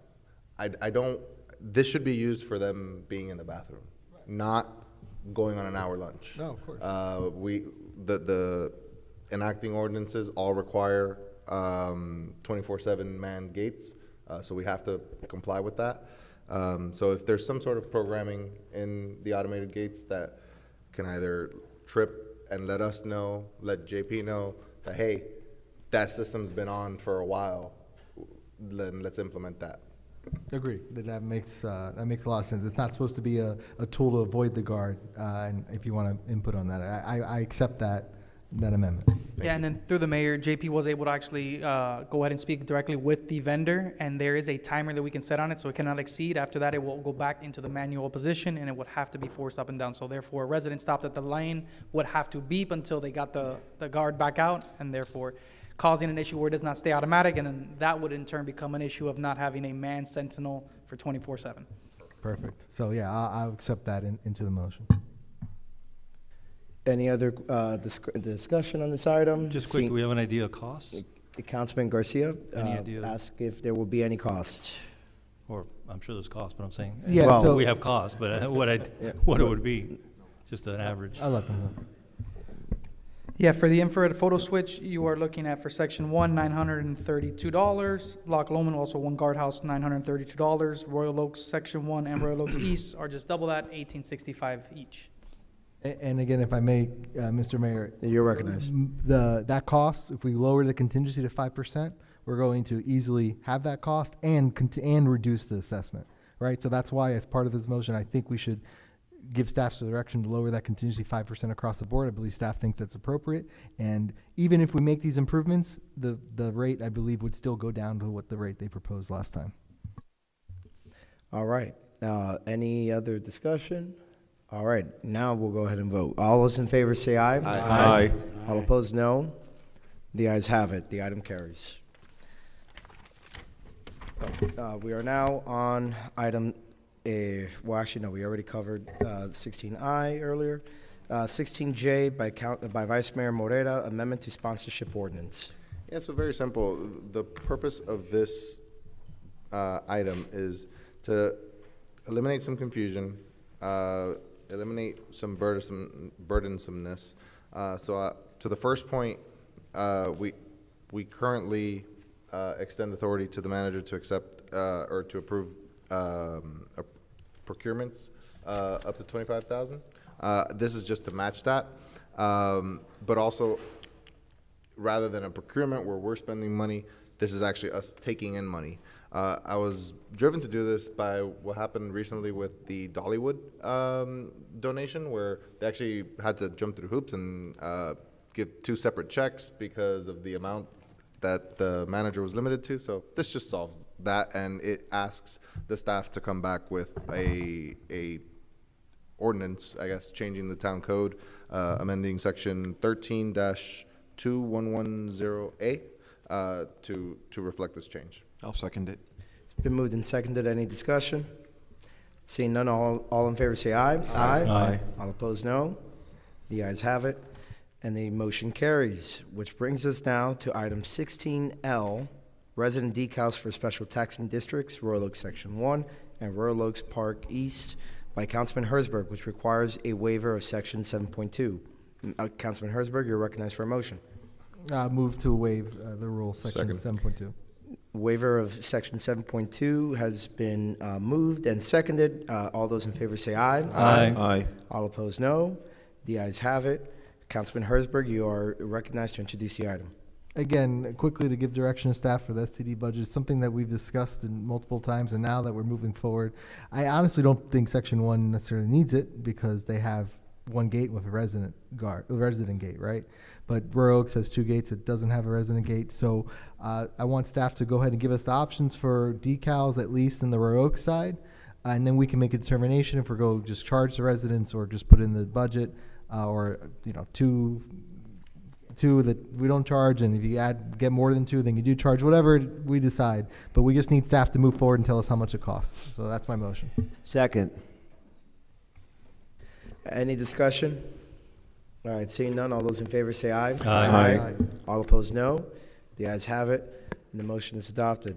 With that, we are now on item 16M, future needs, not wants, by Councilman Cuadra Garcia, but pursuant to the council's action earlier on the order of business, Councilman Sanchez wanted to make a point of order, as I understand it, regarding some kind of waiver. So, Councilman Sanchez, let's start with you, being that it's a point of order. Yes, I welcome Mr. Calvillela up to the podium to explain Rule 610 of the Special Rules of Order.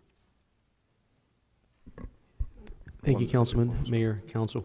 6.10 of your Special Rules of Order require that at any time that you're going to place an item for consideration, the memorandum has to include certain things. It has to include the purpose of the item, the action, the major points to be covered, the reason necessary for the action desired by the council member, a gross estimate of the fiscal impact of the items, and the portions of the town strategic plan which are satisfied by the new business items.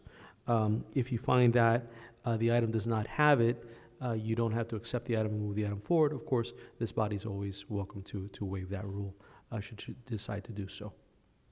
Thank you. So, Councilman Sanchez, with that explanation, what is the action you're proposing? I was looking forward is that I'm open to discussing it, but moving forward with the new business items from Councilman Cuadra Garcia is to give us a bit more of content so that we can do our due diligence before we get to the meeting and be able to, to see more about the actions that he wants to do, so we don't have to research everything all at once while we're up here. Okay, yeah, and that's fair. I mean, I would argue that to the extent he is solely discussing the preamble, then he's provided sufficient detail to meet the requirements of the rule. But to the extent that he begins to discuss anything beyond the preamble, then that's where we run into an issue. But to be safe, I think I agree with you. We should probably go ahead and take a vote on it.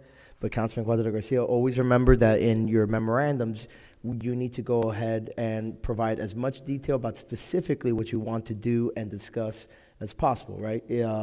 Because right now, as it reads, you only want to discuss the preamble. Although I think it's clear from the notation on your exhibit that you want to go talk about more than that. But just to adhere to the council rules, you need to make sure you put specifically what it is you want to discuss. But it seems as if your colleagues are going to go ahead and waive the rule. So with that, Councilman Sanchez moves to waive the rule. Is there a second? Second. It's been moved and seconded. All those in favor say aye. Aye. All opposed, no.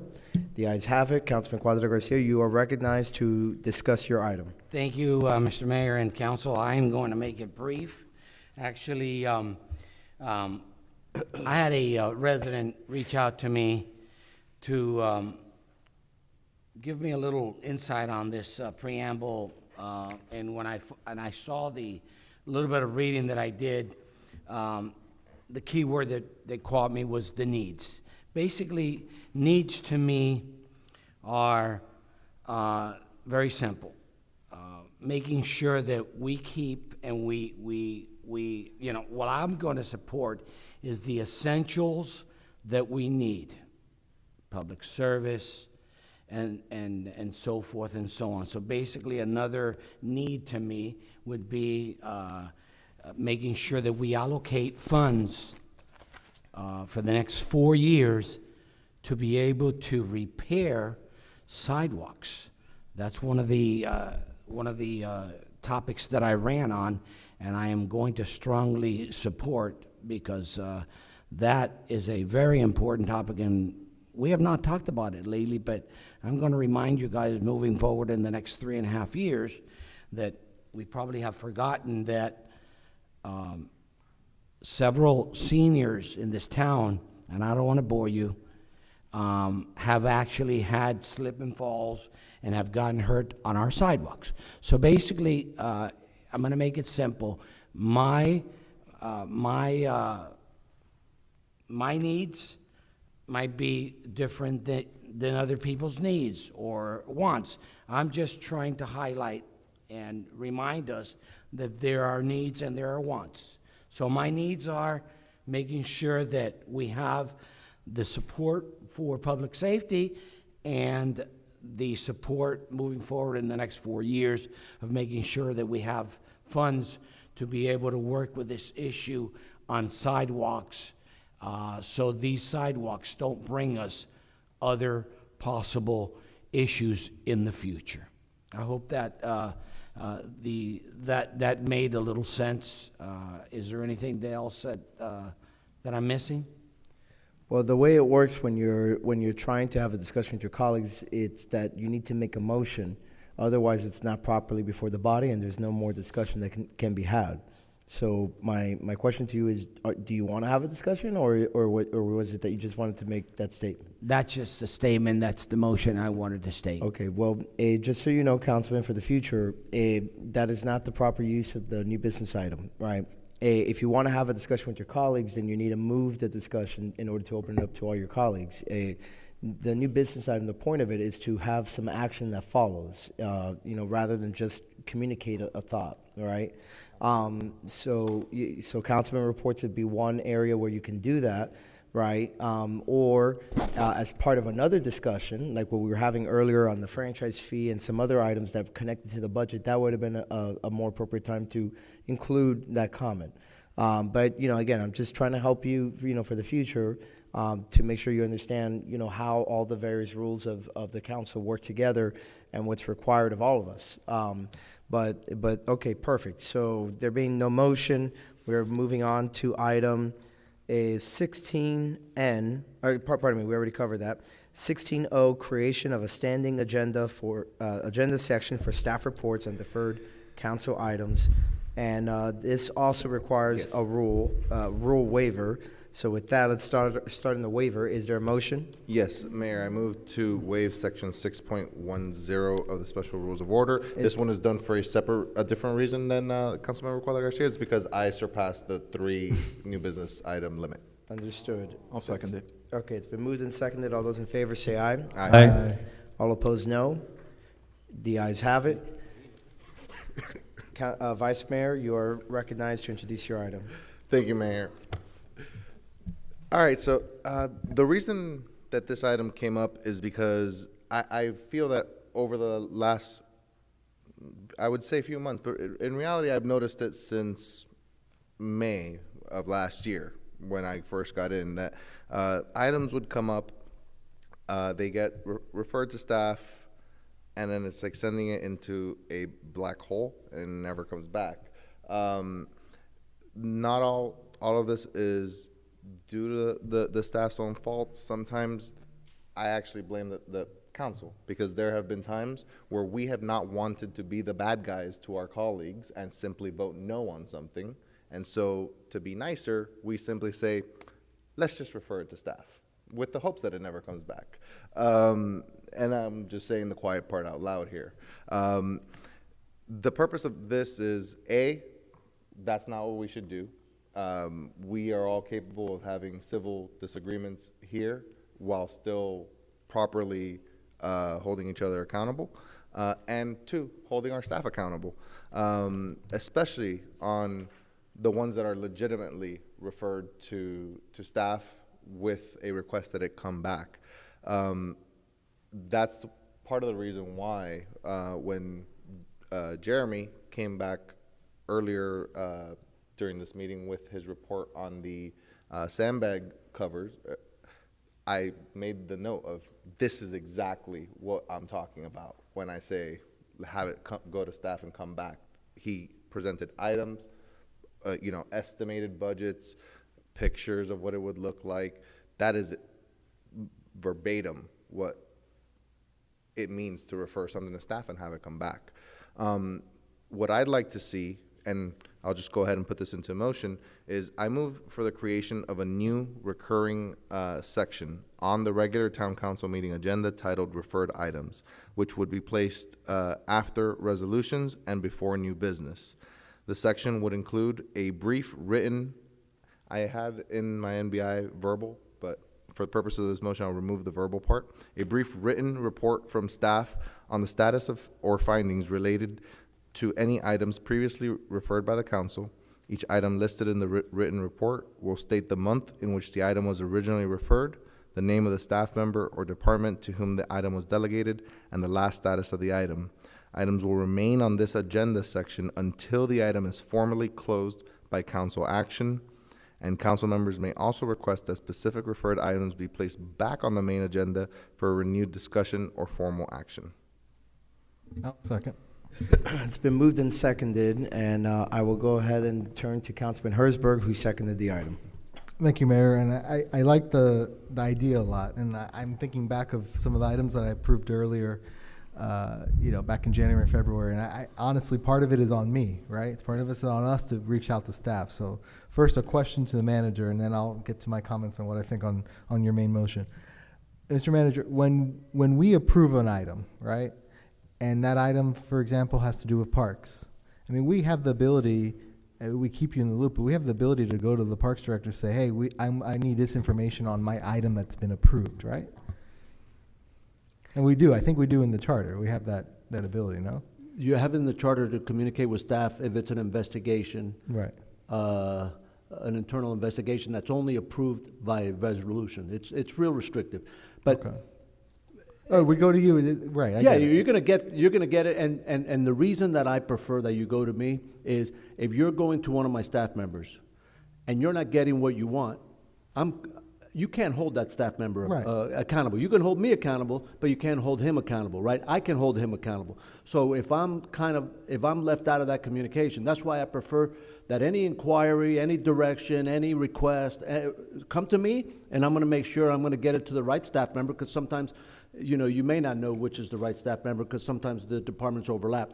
And then I'm going to make sure that you're going to get a response, at least a response. Maybe the response is no, not yet, or we don't know, but at least you're going to get a reply sooner better than later. I'm not going to leave you out there hanging, and that is my accountability to you. Right. Okay. And then the second part is I like needing this. I just don't know if it needs to be on the agenda. Right. I feel like the staff could send us a report every month. Obviously, that's a public record. Anyone can ask for it. But I don't know if we need to have it on the agenda. That's my only comment. I like the idea based on what other people's, based on what other you guys think. We can have it on the agenda. But I think it doesn't necessarily need to be on the agenda. May I briefly respond? All right, okay, the Vice Mayor recognized for a response. Just a brief response on that. The reason why I think it should specifically be on agenda is one of the guiding principles on which we cite to in every single NBI is increasing transparency. And this is a key part of that. It's not just us, it's also the residents. It's let them see what they're doing. All those people out there who love to say, the council's not doing anything up there. There you go. Hey, they are working on things.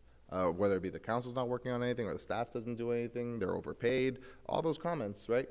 At least let them see what are the deliverables that they're working on. The other reason, and I mean this with all the respect in the world, at my last agenda briefing prior to the last council meeting, I asked for this, and you said, that you guys internally have that document.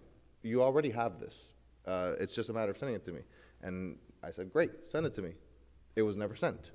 So I see it, if you make it an informal thing, the ball's gonna get dropped. I'd like to see it on the agenda as a recurring item, monthly, not quarterly, monthly, so that we're seeing month to month, is something slipping through the cracks or not? And then once it gets done, it's removed. I specifically, in the NBI, the written NBI, included the word verbal, a brief written and verbal report. When I made this motion now, I omitted the word verbal, because I agree. I don't think it needs to be a part of the meeting, but it should be in the agenda for purposes of accountability. And Mr. Mayor, if I can, sort of a question to the Vice Mayor. Let's say there's an item that I passed. I can think of one or two that I've passed before, and I researched it more, talked to staff. Bad idea. I don't want to pursue it anymore. How do I have the ability, or we as the council have the ability to take it off that list? That's my main concern then. Yes, that's item number 4. If you email me, I'll take it off the list fast, because we have things that we're working on. Well, and we but don't know this it's no is where I have a longer- question to the attorney based on a discussion he and I were having earlier, which once something is voted on, it belongs to the body. The individual council member, neither the individual council member nor the town manager can go ahead and remove it unilaterally, correct? Correct. And that goes also back to a point that the manager brought up in the way that the charter is written. The only way that any direction can be given for the manager to ask staff to do anything is if the body asks for it, the council. Each of you individually do not have that power to do that. I believe the vice mayor wanted to respond. Yeah, so it's covered in the third point that I raised in the motion, which is items will remain on this agenda section until the item is formally closed by council action. By removing the verbal part of the report, when you as the chair reach that section, you say, hey, we're here. Any motions, comments? No? And then you move forward, unless Councilmember Herzberg wants to remove something. He'll say, hey, I want to move to remove this after further thought, and then we, as a council, as a body, would at that moment vote to remove it. And Mayor, that was my concern, is am I bringing MBI, or since it's on the agenda, one of us go, oh, you know what, that thing I don't want to do anymore, I'll make a motion to remove it from the list, and then obviously the body approves. Councilman Herzberg, pardon me, Fernandez. Or were you done? Well, that's how it works. The agenda item comes up. If you see something you don't want on the agenda list, you say, well, actually, I want to make a motion to remove number 11. And that's how we remove things, right? As long as it doesn't violate the rule, the special rule of order on the side that loses a motion, as long as it doesn't violate Well, that. there would be that, and then also, and some people trying to take a second stab at or bite of the apple to try and kill something or whatever the case might be. Okay. Councilman Fernandez. I'm not going to support the item. I just feel that it makes the agenda more cumbersome, and I think the onus is on us to follow up with staff in regards to, and specifically through the manager, but to follow up on one of your items. So I'm just not going to support it. Councilman Sanchez. The only thing is that I would say is that if we end up putting this on the agenda, that we also have to remember that the staff isn't only working on the items that we're presenting. They also have other duties. So if we don't see a lack of progress on a specific thing, we also have to remember that they have other duties besides what we're asking them to do. That's the only thing I asked for, like a reminder of that. Councilman Garcia. Thank you, Mayor. Now, and I understand your point. Now, we're already getting manager reports and reports that we've asked for. We've asked reports for items. They come up. Would you be open to a motion to add it to the manager report that reports that are due and where they are in status, Vice Mayor, of either they're working on, they haven't got to, they're 100%, 50% complete, 100% complete, and when it's due to be reported in the manager report, in the report section? I think, though, the vice mayor's point is that it's not really meant to be a verbal report so much as just if a council member sees that something's not moving, then they have the opportunity to ask questions when they see it. So it's more of just a list with a potential for a discussion, but it's not a manager's report where a staffer comes in and gives a presentation on where each item's at or anything like that. But if that list of where each item is at is included in the paperwork of the manager's report on every council meeting, we can see it and we can say, okay, and we can ask questions toward that. Is that something that you'd be open to? If it's going to be more palpable to my colleagues, then absolutely. I just think that it needs to be on there, and the opportunity, right now, we have the opportunity to make motions on the infrastructure report based on whatever comes up there. So it would be no different here. So, Councilman Garcia, are you making a motion? Yeah, I'm making a motion to add that list of deliverables that your reports you're working on to be added to the agenda every month, somewhere in the manager report, so we can actually look at it and see, and we'll be able to ask questions toward that and actually see, where we are where they are in the process. Just more something visual we can see. Well, remember, he's making a motion, so first there needs to be a second. I was going to accept it as a friendly. No, that still needs to be voted on. Or it still needs it needs to be moved and seconded. So he moved it. Is there a second? Second. All right, it's been seconded. Now, any discussion on the amendment as proposed by So Councilman just to Garcia? be clear, what you're saying is, what I'm saying, just incorporate it into it as a portion of the manager's reports? Yep, on a monthly Okay. basis, yes. All right. Well, I have some comments on that. I hate to be the negative Nancy, this meeting.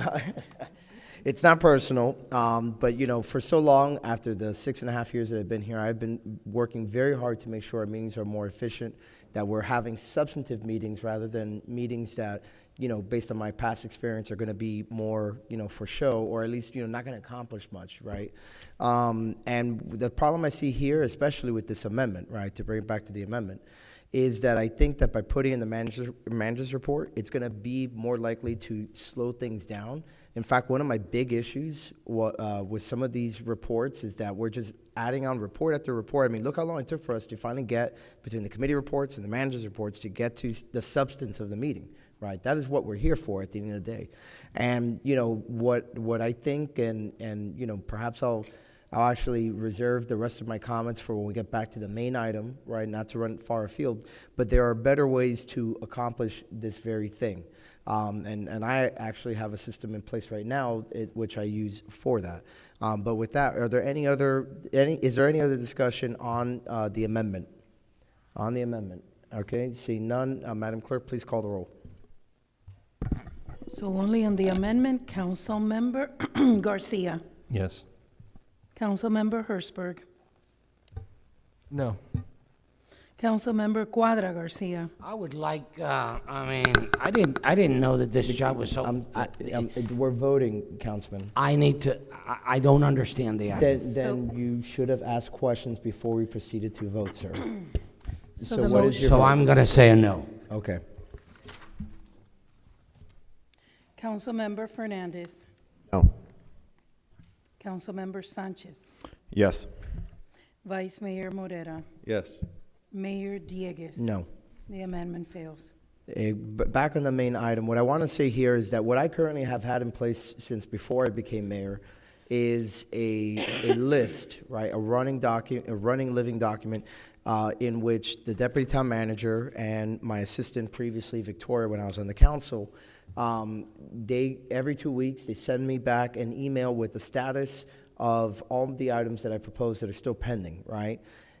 So just as what you're proposing, whenever I see something sitting in the same progress level for too long, that there's been no update since 2 months ago or 3 months ago, I always send an email to the manager, asking to get me an update on what's the holdup, right? Or I call a meeting, as I did recently with the Public Works Director and with the manager, to say, hey, why, for example, on the sign consolidation item that we had passed almost a year and a half ago as well, why are we still stuck on the same progress bar for so long?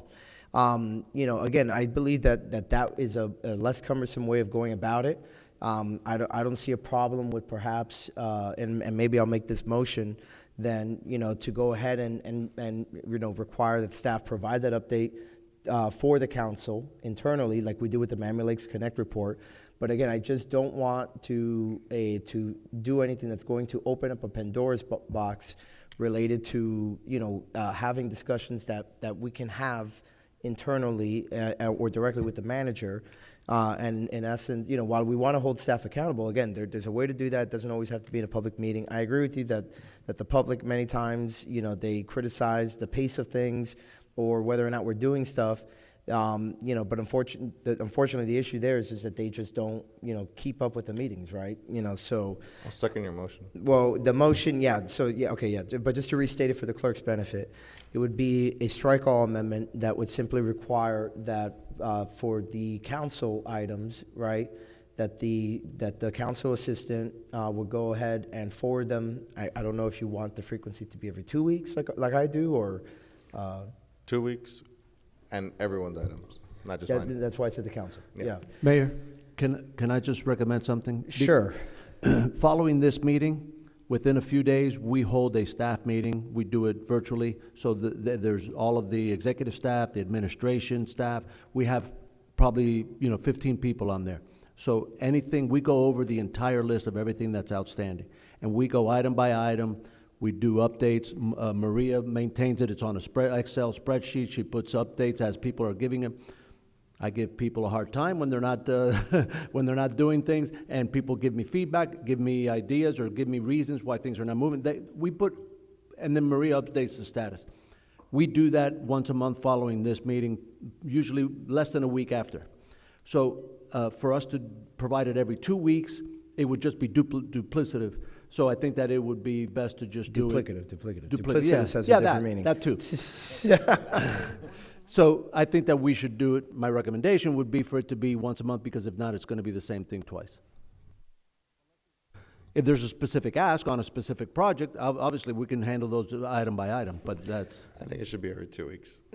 Yeah, I mean, I think every 2 weeks is fine. If they end up being the same, that's fine. But there also could be action that develops within the 2 week gap, you know. So, you know, I think everybody will be understanding that there may not be a change, but, you know, if there is a change within that gap, you know, then I think they'd want to know sooner rather than later. And again, if you already have that master list, it should be relatively easy to go ahead and convert that into just, before you go, Councilman Sanchez, let me finish making the amendment. So the strike all amendment is for every 2 weeks, the council to receive a report related to pending council items, you know, and to specifically include the status of where the staff is with implementing those items, right? So that is the amendment. Second. It's been moved and seconded. Any discussion on this amendment? Councilman Sanchez. Yeah, so a prime example of this is the email just came in today. It was the no left turn at Bob Graham and the status from the county and their willingness to not proceed with it. As soon as I saw the email, I turned around. So if I have to wait an entire month to get an update on that instead of every 2 weeks, it slows down the process of me reaching out to the department and saying, hey, we have a lot more information than what you think we have. And that's why, you know, they're setting up meetings and other things to see what we can do next. So I do agree with the 2 weeks, just because it brings us up to speed a lot sooner. Yeah, I mean, whenever I get things that are unique to one council member or the other, I send it to you the moment I get it. I don't wait for that after action meeting to happen and the status to be up. You know, that's like today. I got that today. I sent it to you right away, and then you made a phone call. So those things. You know, if it's something that is the mayor's or the vice mayor's or one of the other council members, I send it as soon as I get it. If it's something that is your concern, yeah. So that wouldn't require. You wouldn't have been waiting a month on that. Okay. Yeah. And something else that if I can recommend to it is also, since the agenda item was presented by me, but it became a dais, it became our item when it was approved, is instead of sending the email to just me, sending it to all of us, so we're all informed as to the status of the project of that specific item. No, the motion was for all the council items to be on that report. Yeah, like the email today was just to me. No, I understand, but I'm Yeah. just saying, okay, but Yeah. the motion that I just Everyone. presented includes everybody, yeah. Right. Okay, Councilman Herzberg. Sorry, this one clarification, and maybe it's a new business item in the future. Does this list have something in like the last 3 years? At some point, an item that has no motion or no movement has to die, right? So my question is, and maybe the town attorney, or maybe it's an idea for a new business item once we pass this, is how does the council at some point decide when does something that has had no movement? And I have an idea. I have 2 items in mind that I've decided are not good ideas. How do we get it off the list? That's my only concern. I mean, I'm voting yes on this. I like this. It's just, that's all I'm saying. My understanding is that it's just until there's final resolution. So if it comes back, as in the case of the no left turn, that it can't be done, well, then that ends the staff's work at that point because it's run its natural course. But Mr. Attorney, do you have anything else? No, Mr. Mayor, that's correct. I mean, the way that it usually ends, supposed to, I mean, obviously it's not 100% foolproof, is that if the item really cannot move forward, then there's a report back from staff saying, I mean, your items are usually to either come up with a law or to come up with some kind of an action. Right? It's usually those are the two general. So either it realms. passes or... So it's either a law's coming back before you, or the action's going to say, hey, we can't do it for whatever reason, and then it dies. Okay, clear enough. Okay, with that, on the amendment, all those in favor say aye. Aye. Aye. All opposed, no. The ayes have it, and the main item is amended. We're back on the main motion as amended. Any further discussion on this item? Okay, seeing none, all those in favor, say aye. Aye. All opposed, no. The ayes have it. The motion carries. Mr. Vice Mayor, you're recognized for the second part of your item. Thank you. So aside from what was just approved, I also wanted to move, and by the way, this motion will require a 2/3 vote pursuant to Section 7.7 of the special rules, to reflect a while back when the November elections had just passed, we actually rearranged our agenda. Section 3.1 of the special rules actually sets the order of this agenda. It was not updated, so I would just like to ask that the staff come back to us with an ordinance, I believe, or resolution amending Section 3.1 to reflect the current order of business to make it up to date. So this is like a glitch bill, that it's just, Yes. okay. All right, so it's been moved and seconded. Any discussion on this? Okay, all those in favor say aye. Aye. All opposed, no.